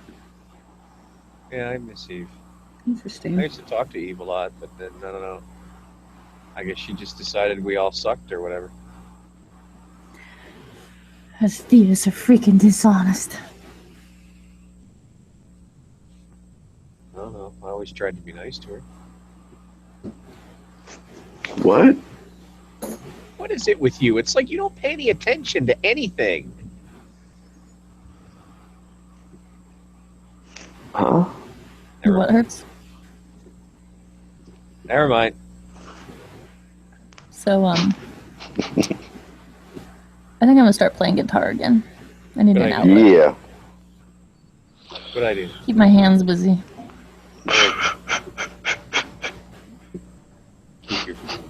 Keep you from that awful World of Warcraft. That too. I might be doing. Well, I don't know if I'll do WoW or not. I've been doing Overwatch a little bit, and I'm like so lost. I'm like my concentration level's so horrible. So I'm like, ugh. But what is Overwatch? It's a first-person shooter done by the Blizzard people. It is okay. That's what I figured it was. I've just never seen it. Tap. I like DayZ personally. DayZ. Yeah. It needs work still, but yeah, it's zombie apocalypse. The original was a mod for Arma 3 or Arma 2, but now there's a standalone version of it that's being redone completely. Yeah, they had like a big demo of it on Steam. I remember now. There are so many games on Steam. Yeah. I mean, I go out and look, I say, hey, I got like $10, $20. I'll go buy a Steam game. I take a look, I'm like, I don't even know. I don't even know. But you need like a computer to be able to run some of the games. Like, I'm starting to get to the point where some things are now exceeding my computer. I'm like, oh no. Yeah, that happens. Well, I'm whistling past the graveyard when the time comes. But Steam is pretty much just like cable TV. There's hundreds of games. Most of them are crap. Right. That's true. I like the one where you build the cars. You build like these robot cars and you kill each other. That one was kind of fun. Robocraft, I think. Yeah. There's one for all the so there's one for guys like Red's Rhetoric called the Kerbal Space Program. That's pretty cool. Yeah. Where you launch little Kerbals. You launch little Kerbals into space. And all the physics and the astrophysics and stuff are like really like they're as close to real physics and astrophysics as they can make it without turning it into a textbook, right? So it's a lot. It's a lot of fun to. And it's gotten better over the years too. I mean, it's 10 years old. Yeah, the graphics are better. Everything's better. Yeah, there's some good stuff out there. Most of it's crap, but DayZ is pretty fun. The games that make it to 10 years is pretty amazing if you think about it. Yeah. Yeah, I couldn't play WoW for more than 6 months, I think, though. It got boring really quick. There's Heroes of Might and Magic 6 out now. I mean, that's craziness. Yeah, I was playing Knights of the Old Republic for a while, but I don't know. I think in the 21st century, they're going to have to find a way to get away from MMOs that are like, go-to guy. Guy tells you to go and obtain 10 cookies. Bring 10 cookies back. Guy gives you better cookie. Go out and do this 10 more times. Then take the 10 better cookies, craft it into a super best cookie, so you can go to the other side of the hill, see the guy who wants you to fucking get the super ugly best cookies, and you just like... They've got to get away from this constant fucking grinding. Did you play the original EverQuest? No. See, that was cool. I didn't play the original anything. Well, the first maybe like arcade games. There was an EverQuest 2, and they're still working on, I guess, a new EverQuest. Yeah, I mean, I was around for when most of my friends basically disappeared into EverQuest. Right? But like, so that game was actually. And then World of Warcraft showed up, and everybody was like, "Oh, I don't know if that'll catch on." Well, it's simplified. World of Warcraft is just a very dumbed down version of EverQuest, right? Everything turned into EverQuest and clones for the most part. Yeah. But I mean, even Star Trek Online is basically an MMO like any other MMO. You get in your ship and you go here, do that, get your fucking stuff, go get a piece of gear, put the gear on your ship, and since it's free to paywall, right, so you get decent ships if you buy them, right? So you open up your wallet, you get that ship you want, and you trick it out, and it's there basically for fighting. And what do? When you finally get your fucking dick stiff enough, you go out to the Spinward frontier, or the Romulan neutral zone, or the Klingon border dispute zones, and you fucking see if you can kick ass, right? Like that's what you do. Right. You know? Do I get to be a Romulan in that game? I want to be a Romulan. Yeah, you can buy a Romulan starter pack where you can have a Romulan starting character in the Romulan Star Navy. The Romulans weren't really that much right up until Next Generation, when suddenly they were building warbirds that were like twice the size of anything the Federation had. You're like, hello. Yeah, the original Romulan ships were not anything special. Yeah, well, the very first war between the Romulans and the Federation was fought at sublight. Like, there was no warp in that original war. The Romulans didn't have warp engines at the time, so they fought it at sublight. Oh, they didn't have warp? Yeah. Really? Yeah. I didn't remember that. What's sublight? It's not warp, right? Impulse power. Impulse engines. Okay. Yeah. But, so Gus, did you play Star Wars Galaxies? No, I never got a chance to play that. I'm told that was a wonderful game until they fucked it up, and then fucked it up, and then fucked it up again. And then it was the pinnacle. And then by the time they were finished fucking with it, nobody wanted to play it anymore except the people who did. That's okay because they shut it down. Yeah, it was originally because I've never played Star Trek Online. I had friends that tried to get me to play it, but my understanding is that it's probably just another pick a class and grind out a certain class. Yeah, that's exactly what it is. That's precisely what it is. You pick out your ship is basically a class. Like there are, right. You know, you've got your tank ships, you've got your buff debuff ships, and you've got your DPS ships. Right. That's essentially what it is. I mean, you know, and it's really sad because it could have been so fucking much more. But and all the years it took them to finally get Star Trek Online together, and when they finally did release it, it was nothing more than basically every other MMO out there with a couple of new bells and whistles. The same thing with the Old Republic. The Old Republic is right, and that's why I never played that, because it's essentially what Star Wars Galaxies turned into, which I called EverQuest in space. But the Old Republic was my first ever MMO, right? Okay. That was when I finally had a computer that could handle it, and so I ran it, and it was fun. I played it for about 6 months, but it was like the constant grinding. Eventually, oh hello. Eventually, the constant grinding just sort of gets to you after a while. It's like, what are you going to do today? Grind. What are you going to do tomorrow? Grind. What are you going to do the day after? Grind. And that gets boring after a while. Yep. So if the MMO as a concept is going to exist for too long into the 21st century, they're going to have to find a new way to fucking go about it. Because I don't know. See, your computer can play something like that, though. Yeah, it can. It's getting harder and harder to do it. Like when I first started running Old Republic, the transitions were smooth. Dumping in and out of the game was smooth.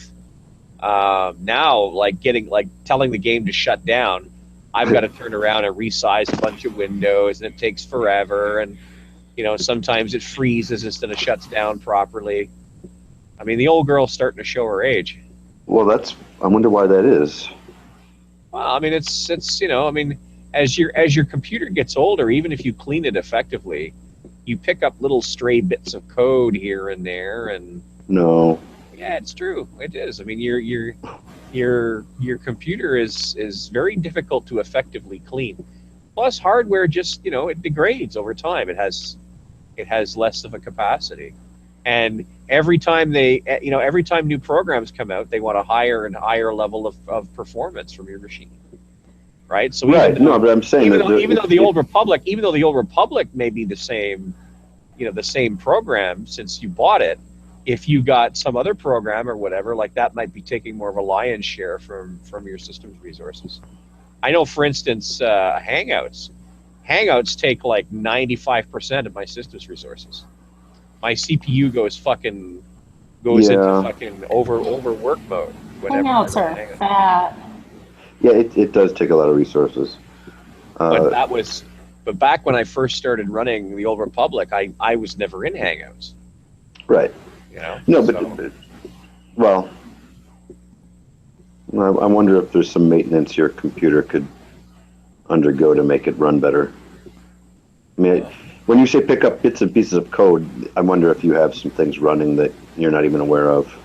Oh, probably. But what I learned a long time ago is if you look at something and you don't know what it is, right? Yeah. Leave it the hell alone. There have been far too many times where I've inadvertently fucking deleted aspects of my fucking operating system because I didn't know, because they looked strange to me and I didn't know what they were. I would be willing to walk you through it. I'm sure somebody else would be willing to walk you through some optimizations.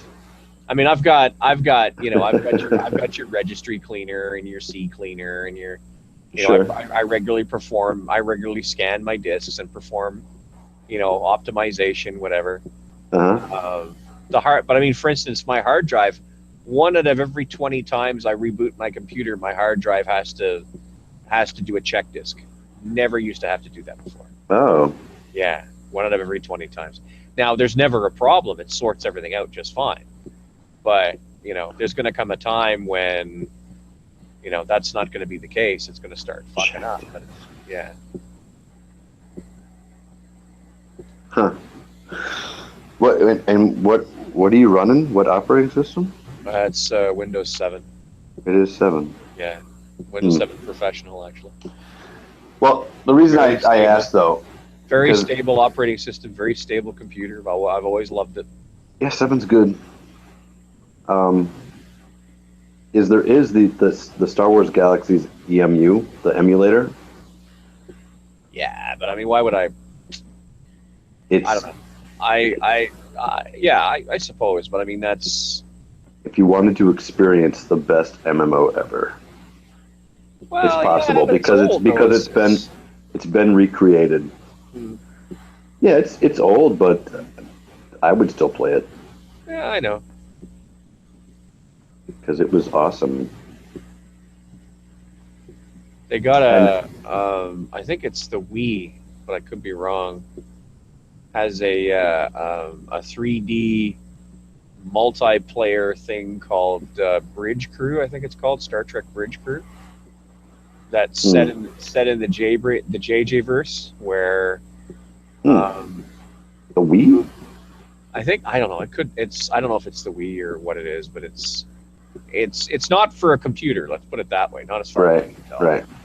But you need like a 3D, like an Oculus Rift or whatever, to just because you literally look in 3D, and I mean you've got your. Is it brand new? Yeah, it's brand new. Well, I wonder if it's for the. I don't even think it's on the.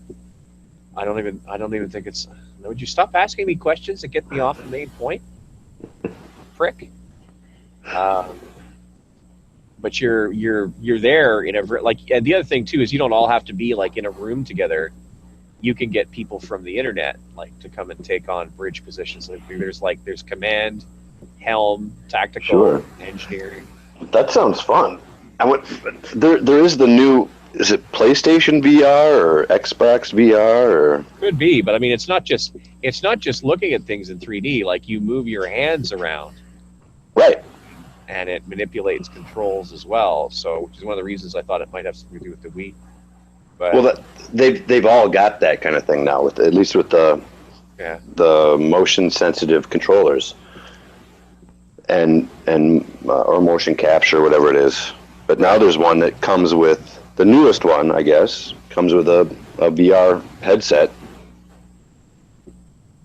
And I keep seeing the commercial, but I don't know if it's PlayStation or Xbox or some other one. Nintendo? I don't know. I don't pay attention to those.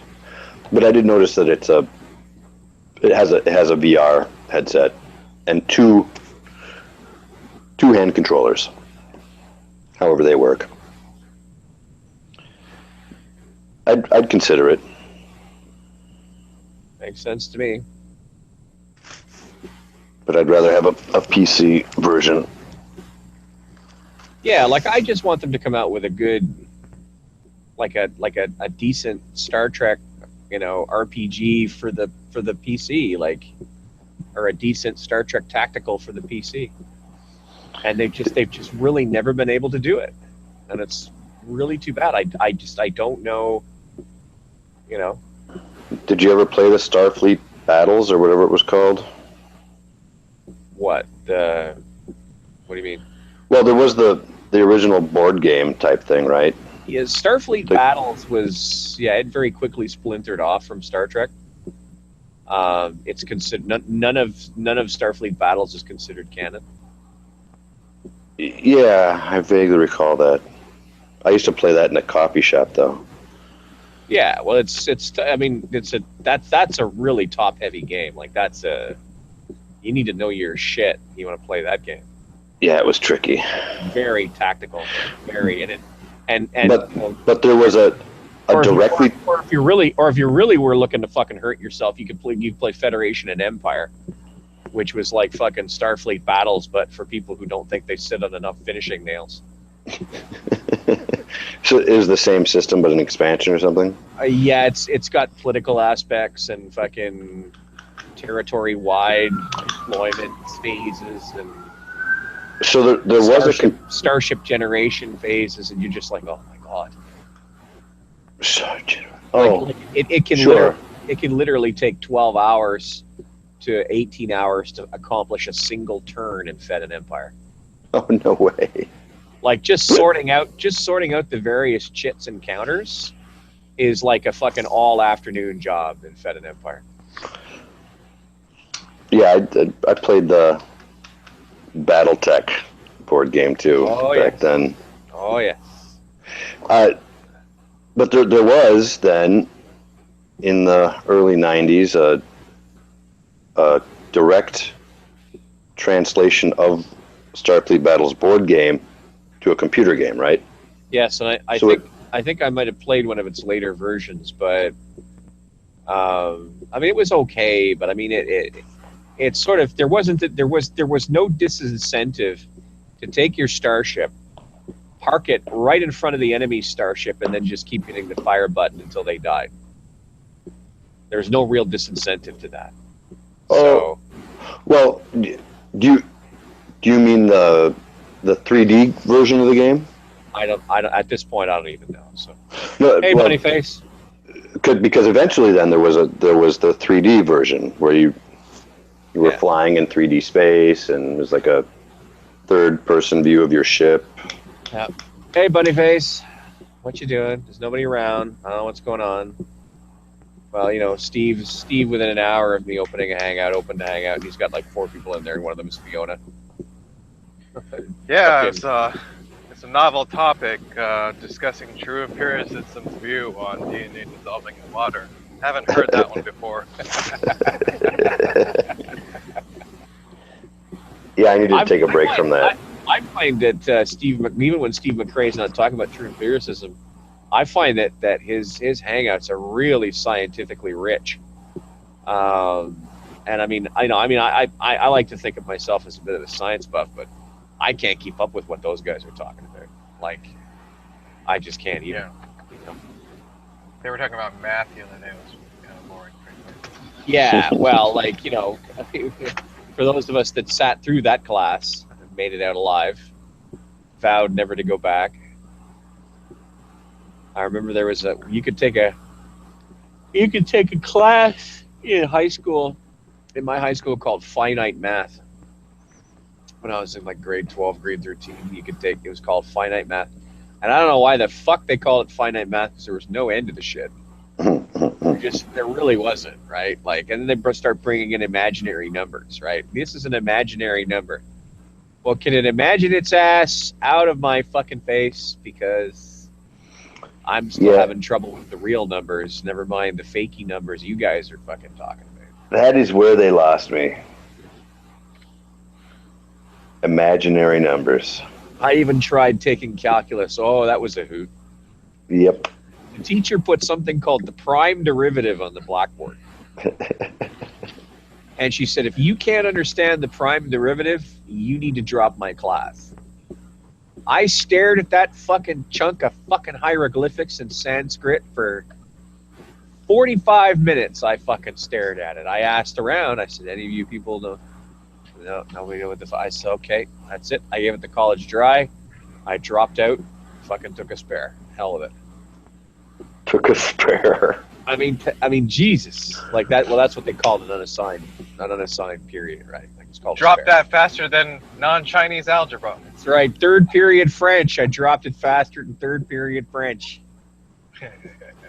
I tried. I swear to God, I tried, because calculus sounded like it was really powerful math, right? Like if you knew calculus, you had like some of the secrets of the universe, right? And I just couldn't understand it. I'd never seen anything like it before. I mean, what the fuck is that? What does it mean? What are you trying to tell me? There's a language in there somewhere, and I don't even have a Rosetta Stone, you know? I don't even have like some weird spirit guide who's like, okay, put your hand forward and we'll take a journey together. You know? JJ, how's the trolling been so far tonight? Good? First, you have to leave tobacco for your ancestors, and don't fuck around with that. I got to troll Ozzy a little bit earlier. That was fun. Don't come in my goddamn room and start a thing. I'll tell you right now. No, you can call it trolling. Whatever. You save your fucking trollicious ways for people who got no brains. I think JJ is probably the most under the radar troll in G+. Yeah, but he's got definite signs when the dorsal fin comes up. And it's like anytime he wants you to anytime he goes, what? Wait, what? It's feigning not understanding something. Wait, what? That's What's usually... that? What? Table? What is table? What? Gus, sometimes you really do need to define what table is, though. Come on. Maybe I do, but you fucking ruined it. So there. Every time, Gus, I hear you say, "What do you mean by this?" I just giggle to myself. JJ has a pantheism troll too. Oh yeah, I heard about that. Yeah. You're gonna fucking get it, you. They're gonna ride you out of some room on a rail one of these days. The pantheistic precept. It's on. It's not. Well, it's like good, though, it's like when I sat in MK's hangout and fucking give it time. I ran the unconquered sun precept for a while. That was a fucking hoot. I said I worship Sol Invictus, the unconquered sun, who is better than all of your puny fucking rotten gods. For you, all of you say that you must close your eyes and open your heart to see God. Well, all I have to do is look out the window like so. I'm telling you, man, this went on for a while. There was a few people that saw it, but in most cases, most people didn't say. Bert Poole thought it was fucking hilarious. He's laughing his head off in the exterior chat. Fucking thought it was just a hoot. I think I caught some of that. Huh? Do you think that God is usually in theism, God is the creator, usually, is it not? The creator of the universe? Yeah, usually. Yeah. So is that how you define, how does that work into your pantheism thing? Well, I don't accept that the universe had a beginning, but that's hard to accept, right? Well, if I was rational theist, Matt, I would say something like, well, because you're stupid because most people would disagree with you. Most noted scholars would disagree with you. Don't tell me what you do. Well, I think the idea, JJ, is that you want to say, look, well, let's take a look at the properties that are considered to be godly or godlike, right? Like omnipotence and omnipresence, the creator being some sort of agency, and you say your whole argument is that, look, we can find all those things in, therefore the universe is God, right? But I mean, usually there's a creator in there too, but the universe didn't create itself though, right? You can say that it always existed and that's consistent, but usually people think that God was the creator. Right, but then you say, well, who created God? Well, it always existed. Well, so that's a different matter. And that's where I just conflate the creation with the supposed creator. Do you think that conflation is some sort of virtue in your example? Well, I actually just I don't have a problem with it. I actually just explained this to Ozzy, that I don't have to say God, because he had some of the same objections. And I said, well, I don't have to say God. I just use it out of convenience. And I think that's what pantheists normally do. Another name for pantheism. What do you mean by out of convenience? Just, well, I'll explain it by saying another way of describing pantheism is religious naturalism or theistic naturalism. I assume by out of convenience, you mean that you use the term God to refer to the universe out of convenience. Well, when I see, and I wouldn't even use the word God normally. What is pantheism? is the idea that everything is God, that the universe is God, that all of existence is God. So you're opposed to the term God, though, in this sense? No, I'm not opposed to it. I don't think it You don't is. want to use that. I just don't think it's as informative, I guess, because, and mostly because of these conventional definitions. Do you think the word universe is informative? Yeah, I think it's more informative. And what's the difference between my view of the universe and God to you?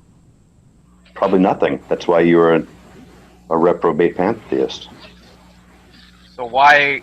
You should repent, Tom. So two words that are synonyms. Why would one be informative and the other not?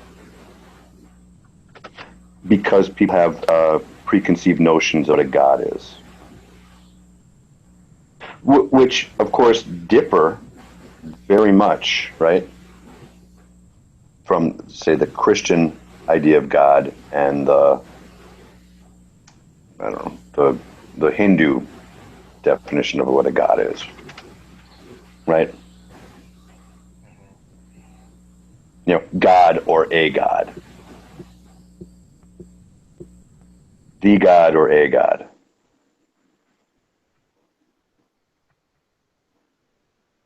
And like I explained to Helena was giving me shit about it. And I said, you know, it's really one of the worst it's literally, JJ. I mean, and I don't think that you came up with this or anything, and I think it's a troll thing. A G-man level argument. Oh, fuck you. He has the exact same argument where he says, you're your own God. Why? Because that's how I define it. And that's exactly what you're doing. Oh, well, that part's true. Yeah, that much is pretty much true. Have you read much about pantheism? Well, the problem is when you say that part is true, that part that you're referring to is the entirety of the argument. It's the crux. It's everything. It's the entirety. Well, I don't know. I wouldn't say that, but. And that's without even granting, like, okay, that's without me even saying, okay, It's I'll grant you. It's not that big a stretch of the definition. Well, without me even granting you entertaining the argument, I think it's pretty much defeated as just being a semantic issue.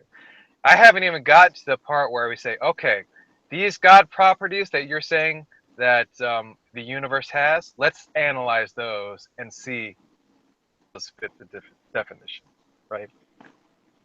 Let's do it. Because I think that even if I did that, you would have some real problems. Give me some trouble, buddy. All right, so you think that the universe has omniscience, right? No, I don't know what that means. I don't know what that means with respect to the universe.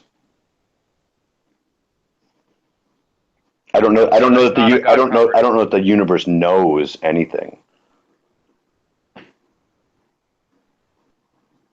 Right? Okay, so I mean, what does it mean then for the universe to know anything? I know what it means for you to know something or me to know something. I might even know what it means for a cat to know something. So now we're already 0 for 1, right? Does a fish know anything?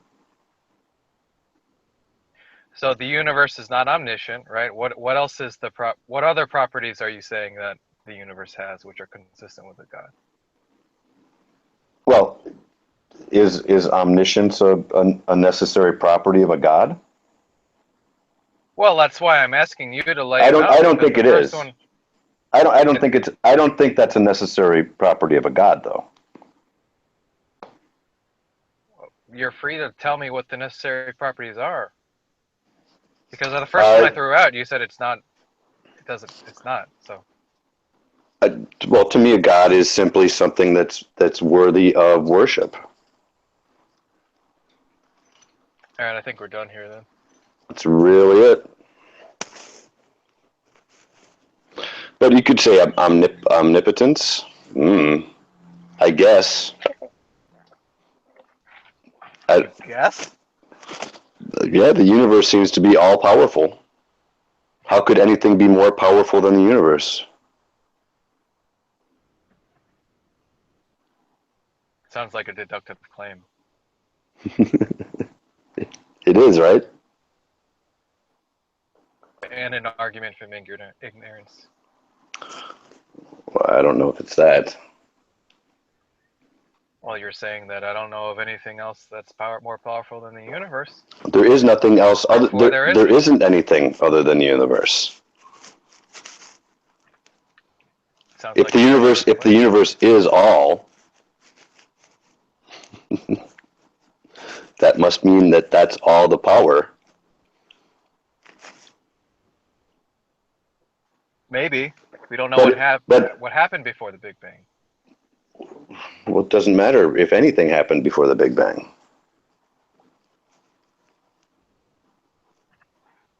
I wouldn't accept that all of the power didn't exist still. In fact, it must have existed eternally.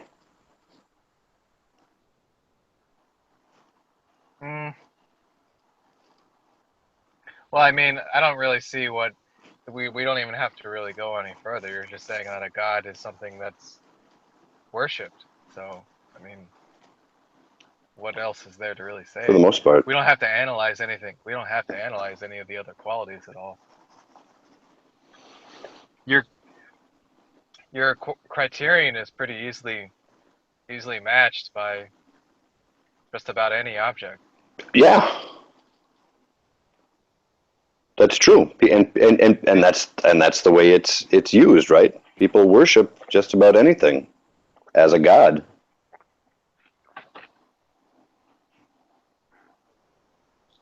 But you're saying that those objects are God. So what you're really saying is people worship God as a god, which is not only vacuous, but now it's a tautology. Did you do better with Ozzy on this, JJ? Because We didn't talk about it very long, but that's not exactly what I said, though. People worship just about anything as a god, right? Right. But anything could be a god. And under pantheism, everything is part god. And the only thing that requires it to be a god is someone worships it. Well, now we're talking about subjectively speaking, yeah.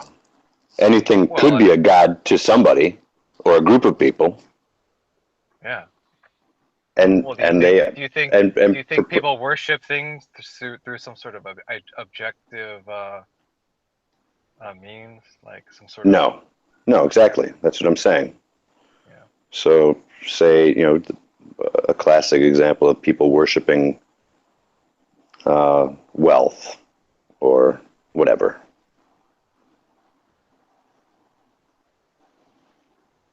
Secular opinion. How you doing, buddy? What's up? Is that why they call him the wealthiest? Huh?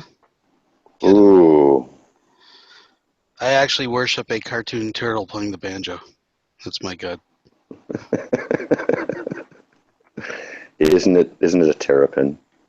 Isn't it in effect a terrapin? It's a tortoise. Well, what's cracking? What's going on in the interwebs? I haven't been around. What's the drama? It's quiet. Too quiet. Is there any interesting Von Helton drama? Oh, Von Helton's every day. I don't know. I just watch. Shit gets posted in the community, but he's still Von Helton. Is he making videos or having hangouts or what? Yeah, he's apparently making videos. Does he host hangouts? Yeah, I guess. Yeah, so he's still doing it. I can't sit through all fucking 16 hours a day of him ranting, but yeah, that's out there. He's what else has he got to do? Yeah, I don't think I'd last very long in one of his hangouts. No.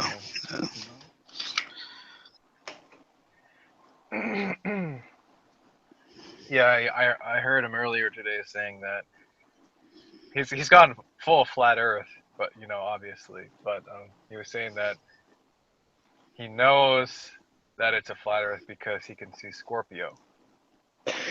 Right. And he shouldn't be. Well, you got to understand. You got to understand though. In his timeline, Right. It was somewhere else. So I don't know. In his timeline, was his Earth round then? Because he used to be an expanding Earth proponent. He used to be like, the dust that we accumulate from space is actually making the Earth bigger, like expanding it like a balloon. So I wonder how that works. Maybe it's a time, the Mandela effect. He's now landed on a flat Earth. That's why Scorpio isn't in the same position. I'm guessing that's his argument. I don't know. He used to be in the Matrix when it was round.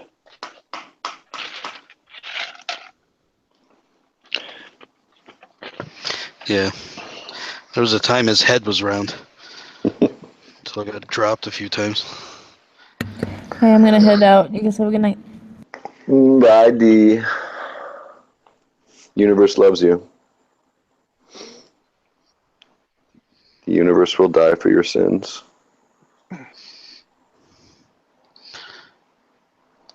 So is everything just winding down? Is this the end of the show? Is this the they come in on the tail end here? I thought it was just getting started. Yeah, it's just getting started. I thought in the thumbnail it looked like Ozzy was here or something earlier. He was. Gotcha. When I came in, it was just he and Gus and Joe Sunseed.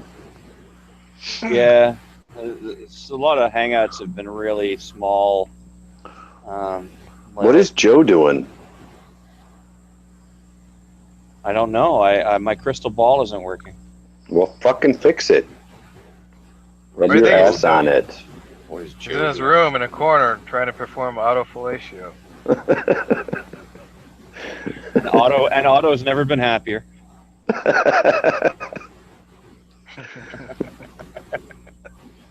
So, Secular, my fucking instructor in the dark arts. What's up?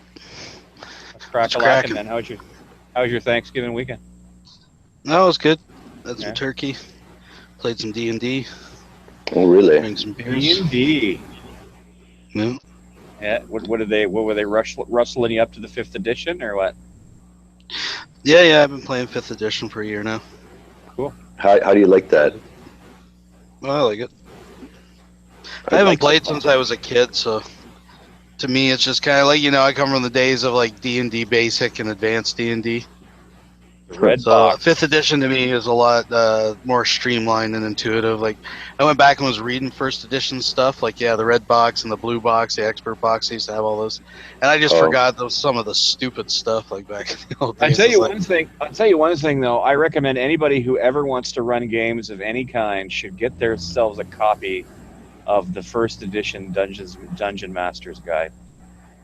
Probably the single most useful book of running any game anywhere. I liked 2nd edition though a lot. Shut up. I did. What's wrong with you? What are you?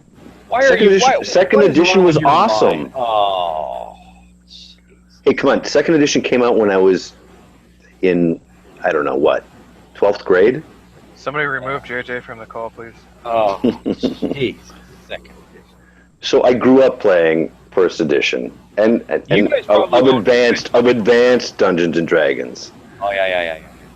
You guys probably don't remember this, but there used to be a Jiffy peanut or Skippy peanut butter commercial where this kid kept making a taller and taller and taller sandwich. We are Skippy Dippers. That's our favorite spread. And this kid was just making like one, just a taller sandwich and put like fucking bananas and then fucking apples and then more sounds like a Canadian commercial. Yeah. Well, the thing is, that's what D&D 2nd edition turned into after a while. It turned into fucking bloatware. What? How? Every time they tried to fix something, it had to have its own new fucking book, which didn't ever quite fix the problem. Like, what are you talking about? It made more problems. It was a giant fucking bloated mass of. Can you give me an example? Skills and powers. Anybody? That was 3rd edition. No, it wasn't. Yes, it was. No, it wasn't. Yes, it was. 2nd edition was when they started. Second edition is when they introduced non-weapon proficiencies, and I liked that. That eventually turned into Non-weapon skills. were first That introduced. eventually turned into skills in third edition, which they fixed in 3.5. Listen, first of all, non-weapon proficiencies were first introduced in first edition or AD&D through Oriental Adventures, or if you wanted to, or you could roll that fucking chart in the DMG and get some strange thing that you were good at. Fair It's enough. only like one thing, right? All right. So second ed was when they introduced skills and powers. Nope. There was a fucking book called Skills and Powers for second ed, JJ. I used to own the fucking thing. Oh, a separate book. Oh my god. All right. Well, I don't know about that. Okay. So that eventually got incorporated into third edition then? There's got to be a button. Where's that button? The fucking yes. This is the problem. Okay, so they would create a rule set thinking that was a great idea. Never was. Meanwhile, the fucking basic problems with the core rules were never addressed. There was never any errata of any kind. Prudent, are you restless, Prudent? You got restless problems, Prudent? Yeah, I guess. Fucking second ed's ridiculous. You guys, what are you guys talking about now? Thaco, bitches. Thaco. Thaco is one of the most ridiculous fucking things ever invented. It was awesome. Having the concept of a fucking floating armor class, please. Yeah, man, I was reading like my buddy picked up like a fucking 1980 first edition like Deities book, and I'm reading it and I'm trying because like I haven't played the fucking thing since I was a kid, right? I forgot that. Demigod, baby. Yeah, exactly. I forgot that the AC used to go in negatives, right? Yeah. And that you used to have to do more with like percentages and shit. Like I forgot all that stuff, right? Yeah. I'd find fifth edition is a lot more. Yeah, like you'd like have to roll like like your 100-sided die or do actual like they work in percentages. Like you had so much of a percent to fucking cross the river in a certain type of armor and shit like that. And well, 18. I don't know, if you just look at the strength attribute, right? Like 18, 18 used to be the highest strength that you could get. And then, unfortunately, they realized that there would have to be things that were bigger than humans or humanoids that would have to have more strength than that. But they didn't really want that to become a thing for people, so they created the 18 / fucking, XX, right? Where you could have now there were 100, like there were 100 numbers that would be, any one of them could be assigned after you're 18, depending on how much actual strength you had, right? Well, that was in first edition. Yeah, and they held it over in second ed. Yeah. That was very bright of them.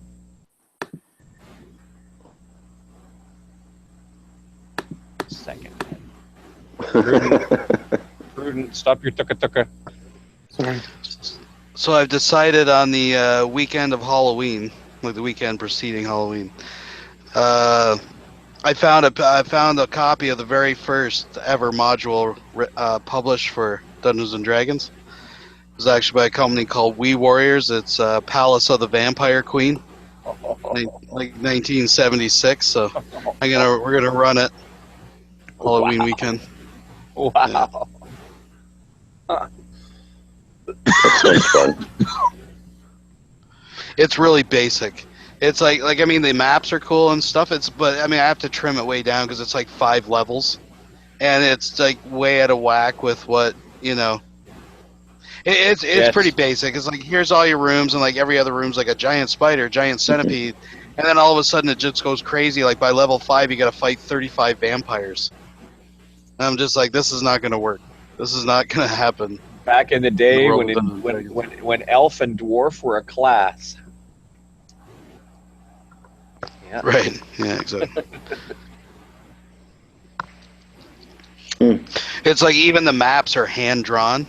Oh yeah. And all like the ornamentation on it. It says level 1. It was just a dude with a graph paper, like hand drawing it with a pen. Yeah. I guess apparently when you bought it, you got it in like a plastic like big sandwich freezer bag with loose pages in it.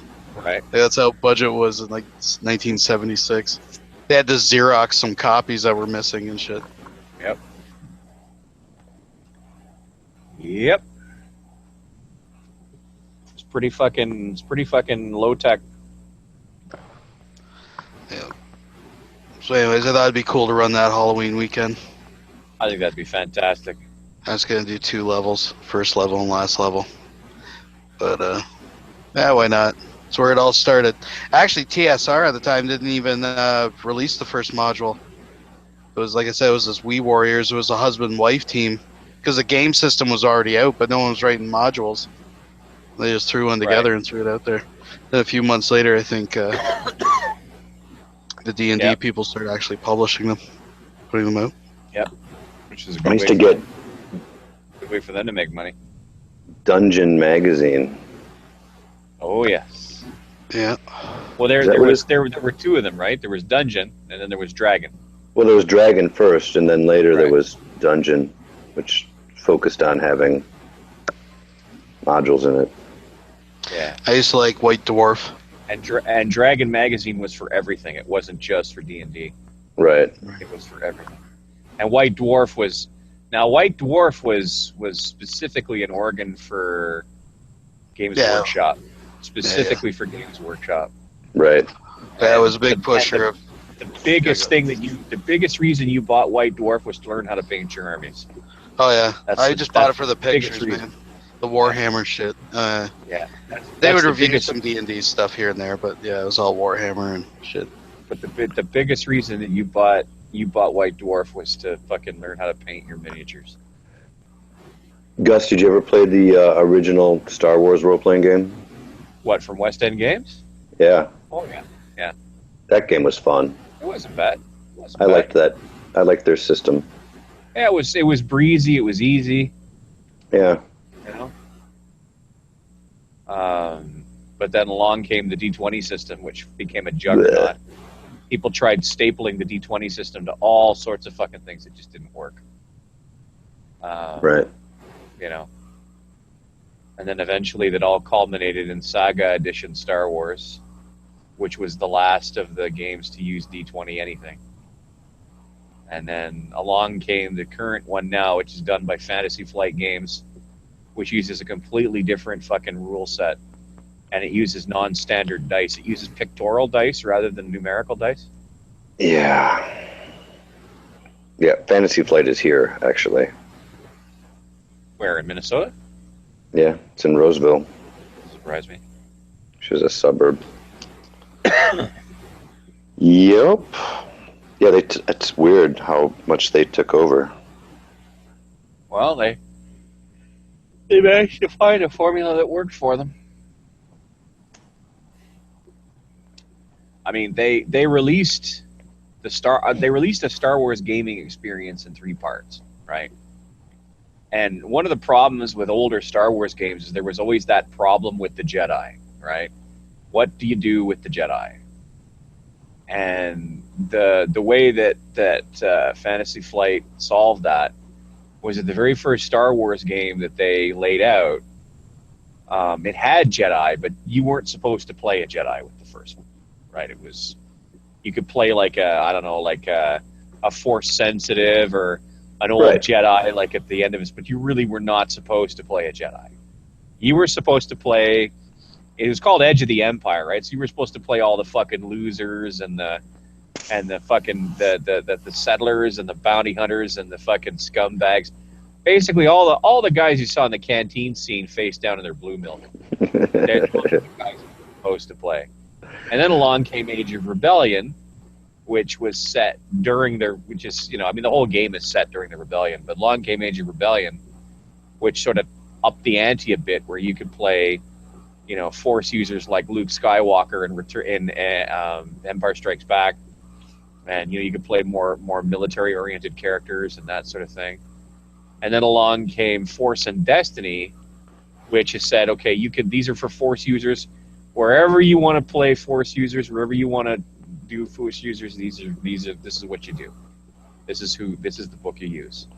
So if you want to play Force users in the Old Republic, you want to play Force users in the fucking fall of the Republic before the Palpatine era, You want to play Force users that are on the run in the Palpatine era. Whatever you want to do, this is the book that you use. It's very ingenious the way they went about doing it. Very ingenious. But I had trouble with the system because the system was given to wild swings of things. And it was always a...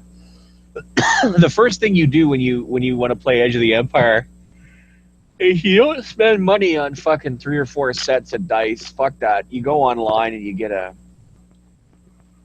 dice roller, and you can get better dice. Like, they have a dice roller app for cell phones, but what you do is you say fuck that nonsense. I've had a few of them. You say fuck that nonsense, and you go and you get a dice roller app specifically for their Star Wars game, which has their pictorial dice. And then not only that, but since essentially, basically what pictorial dice do is they begin with elimination, right? Like that die cancels that die cancels that die cancels that die. And then what you're left with, you learn to read that result, and then that result usually has some sort of meaning, right? Well, what the dice roller does is it does all the cancellation for you and just leaves you with the good stuff. Right. Fucking speeds gameplay up immeasurably. You know, so... But, yeah, I gave it a shot. I mean, I ran something called Tales of the Ruby Queen for Edge of the Empire, which was kind of like Indiana Jones meets Star Wars. But, and like I said, eventually I just got fed up with the rule set. It was a pain in the ass. How did they deal with Force users? If you care to talk about it.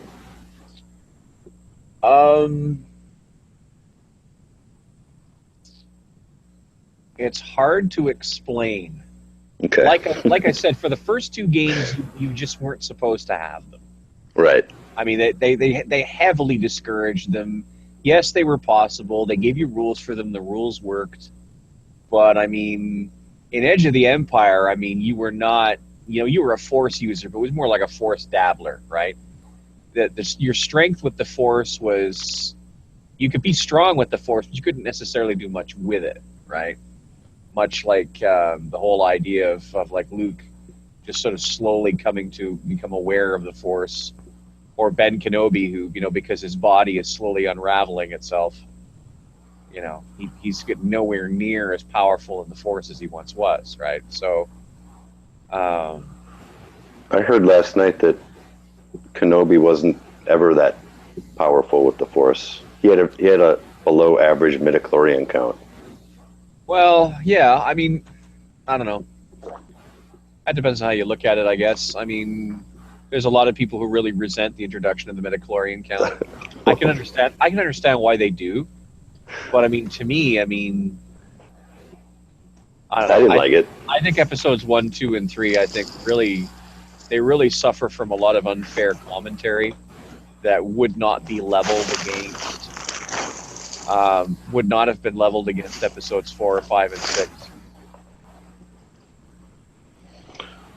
Because I don't want to argue about it. Anyways, listen, it's 1 a.m. I'm starting to get wiped here, so I'm going to drop us off the air. Thanks for those of you joining us on the air. Goodbye.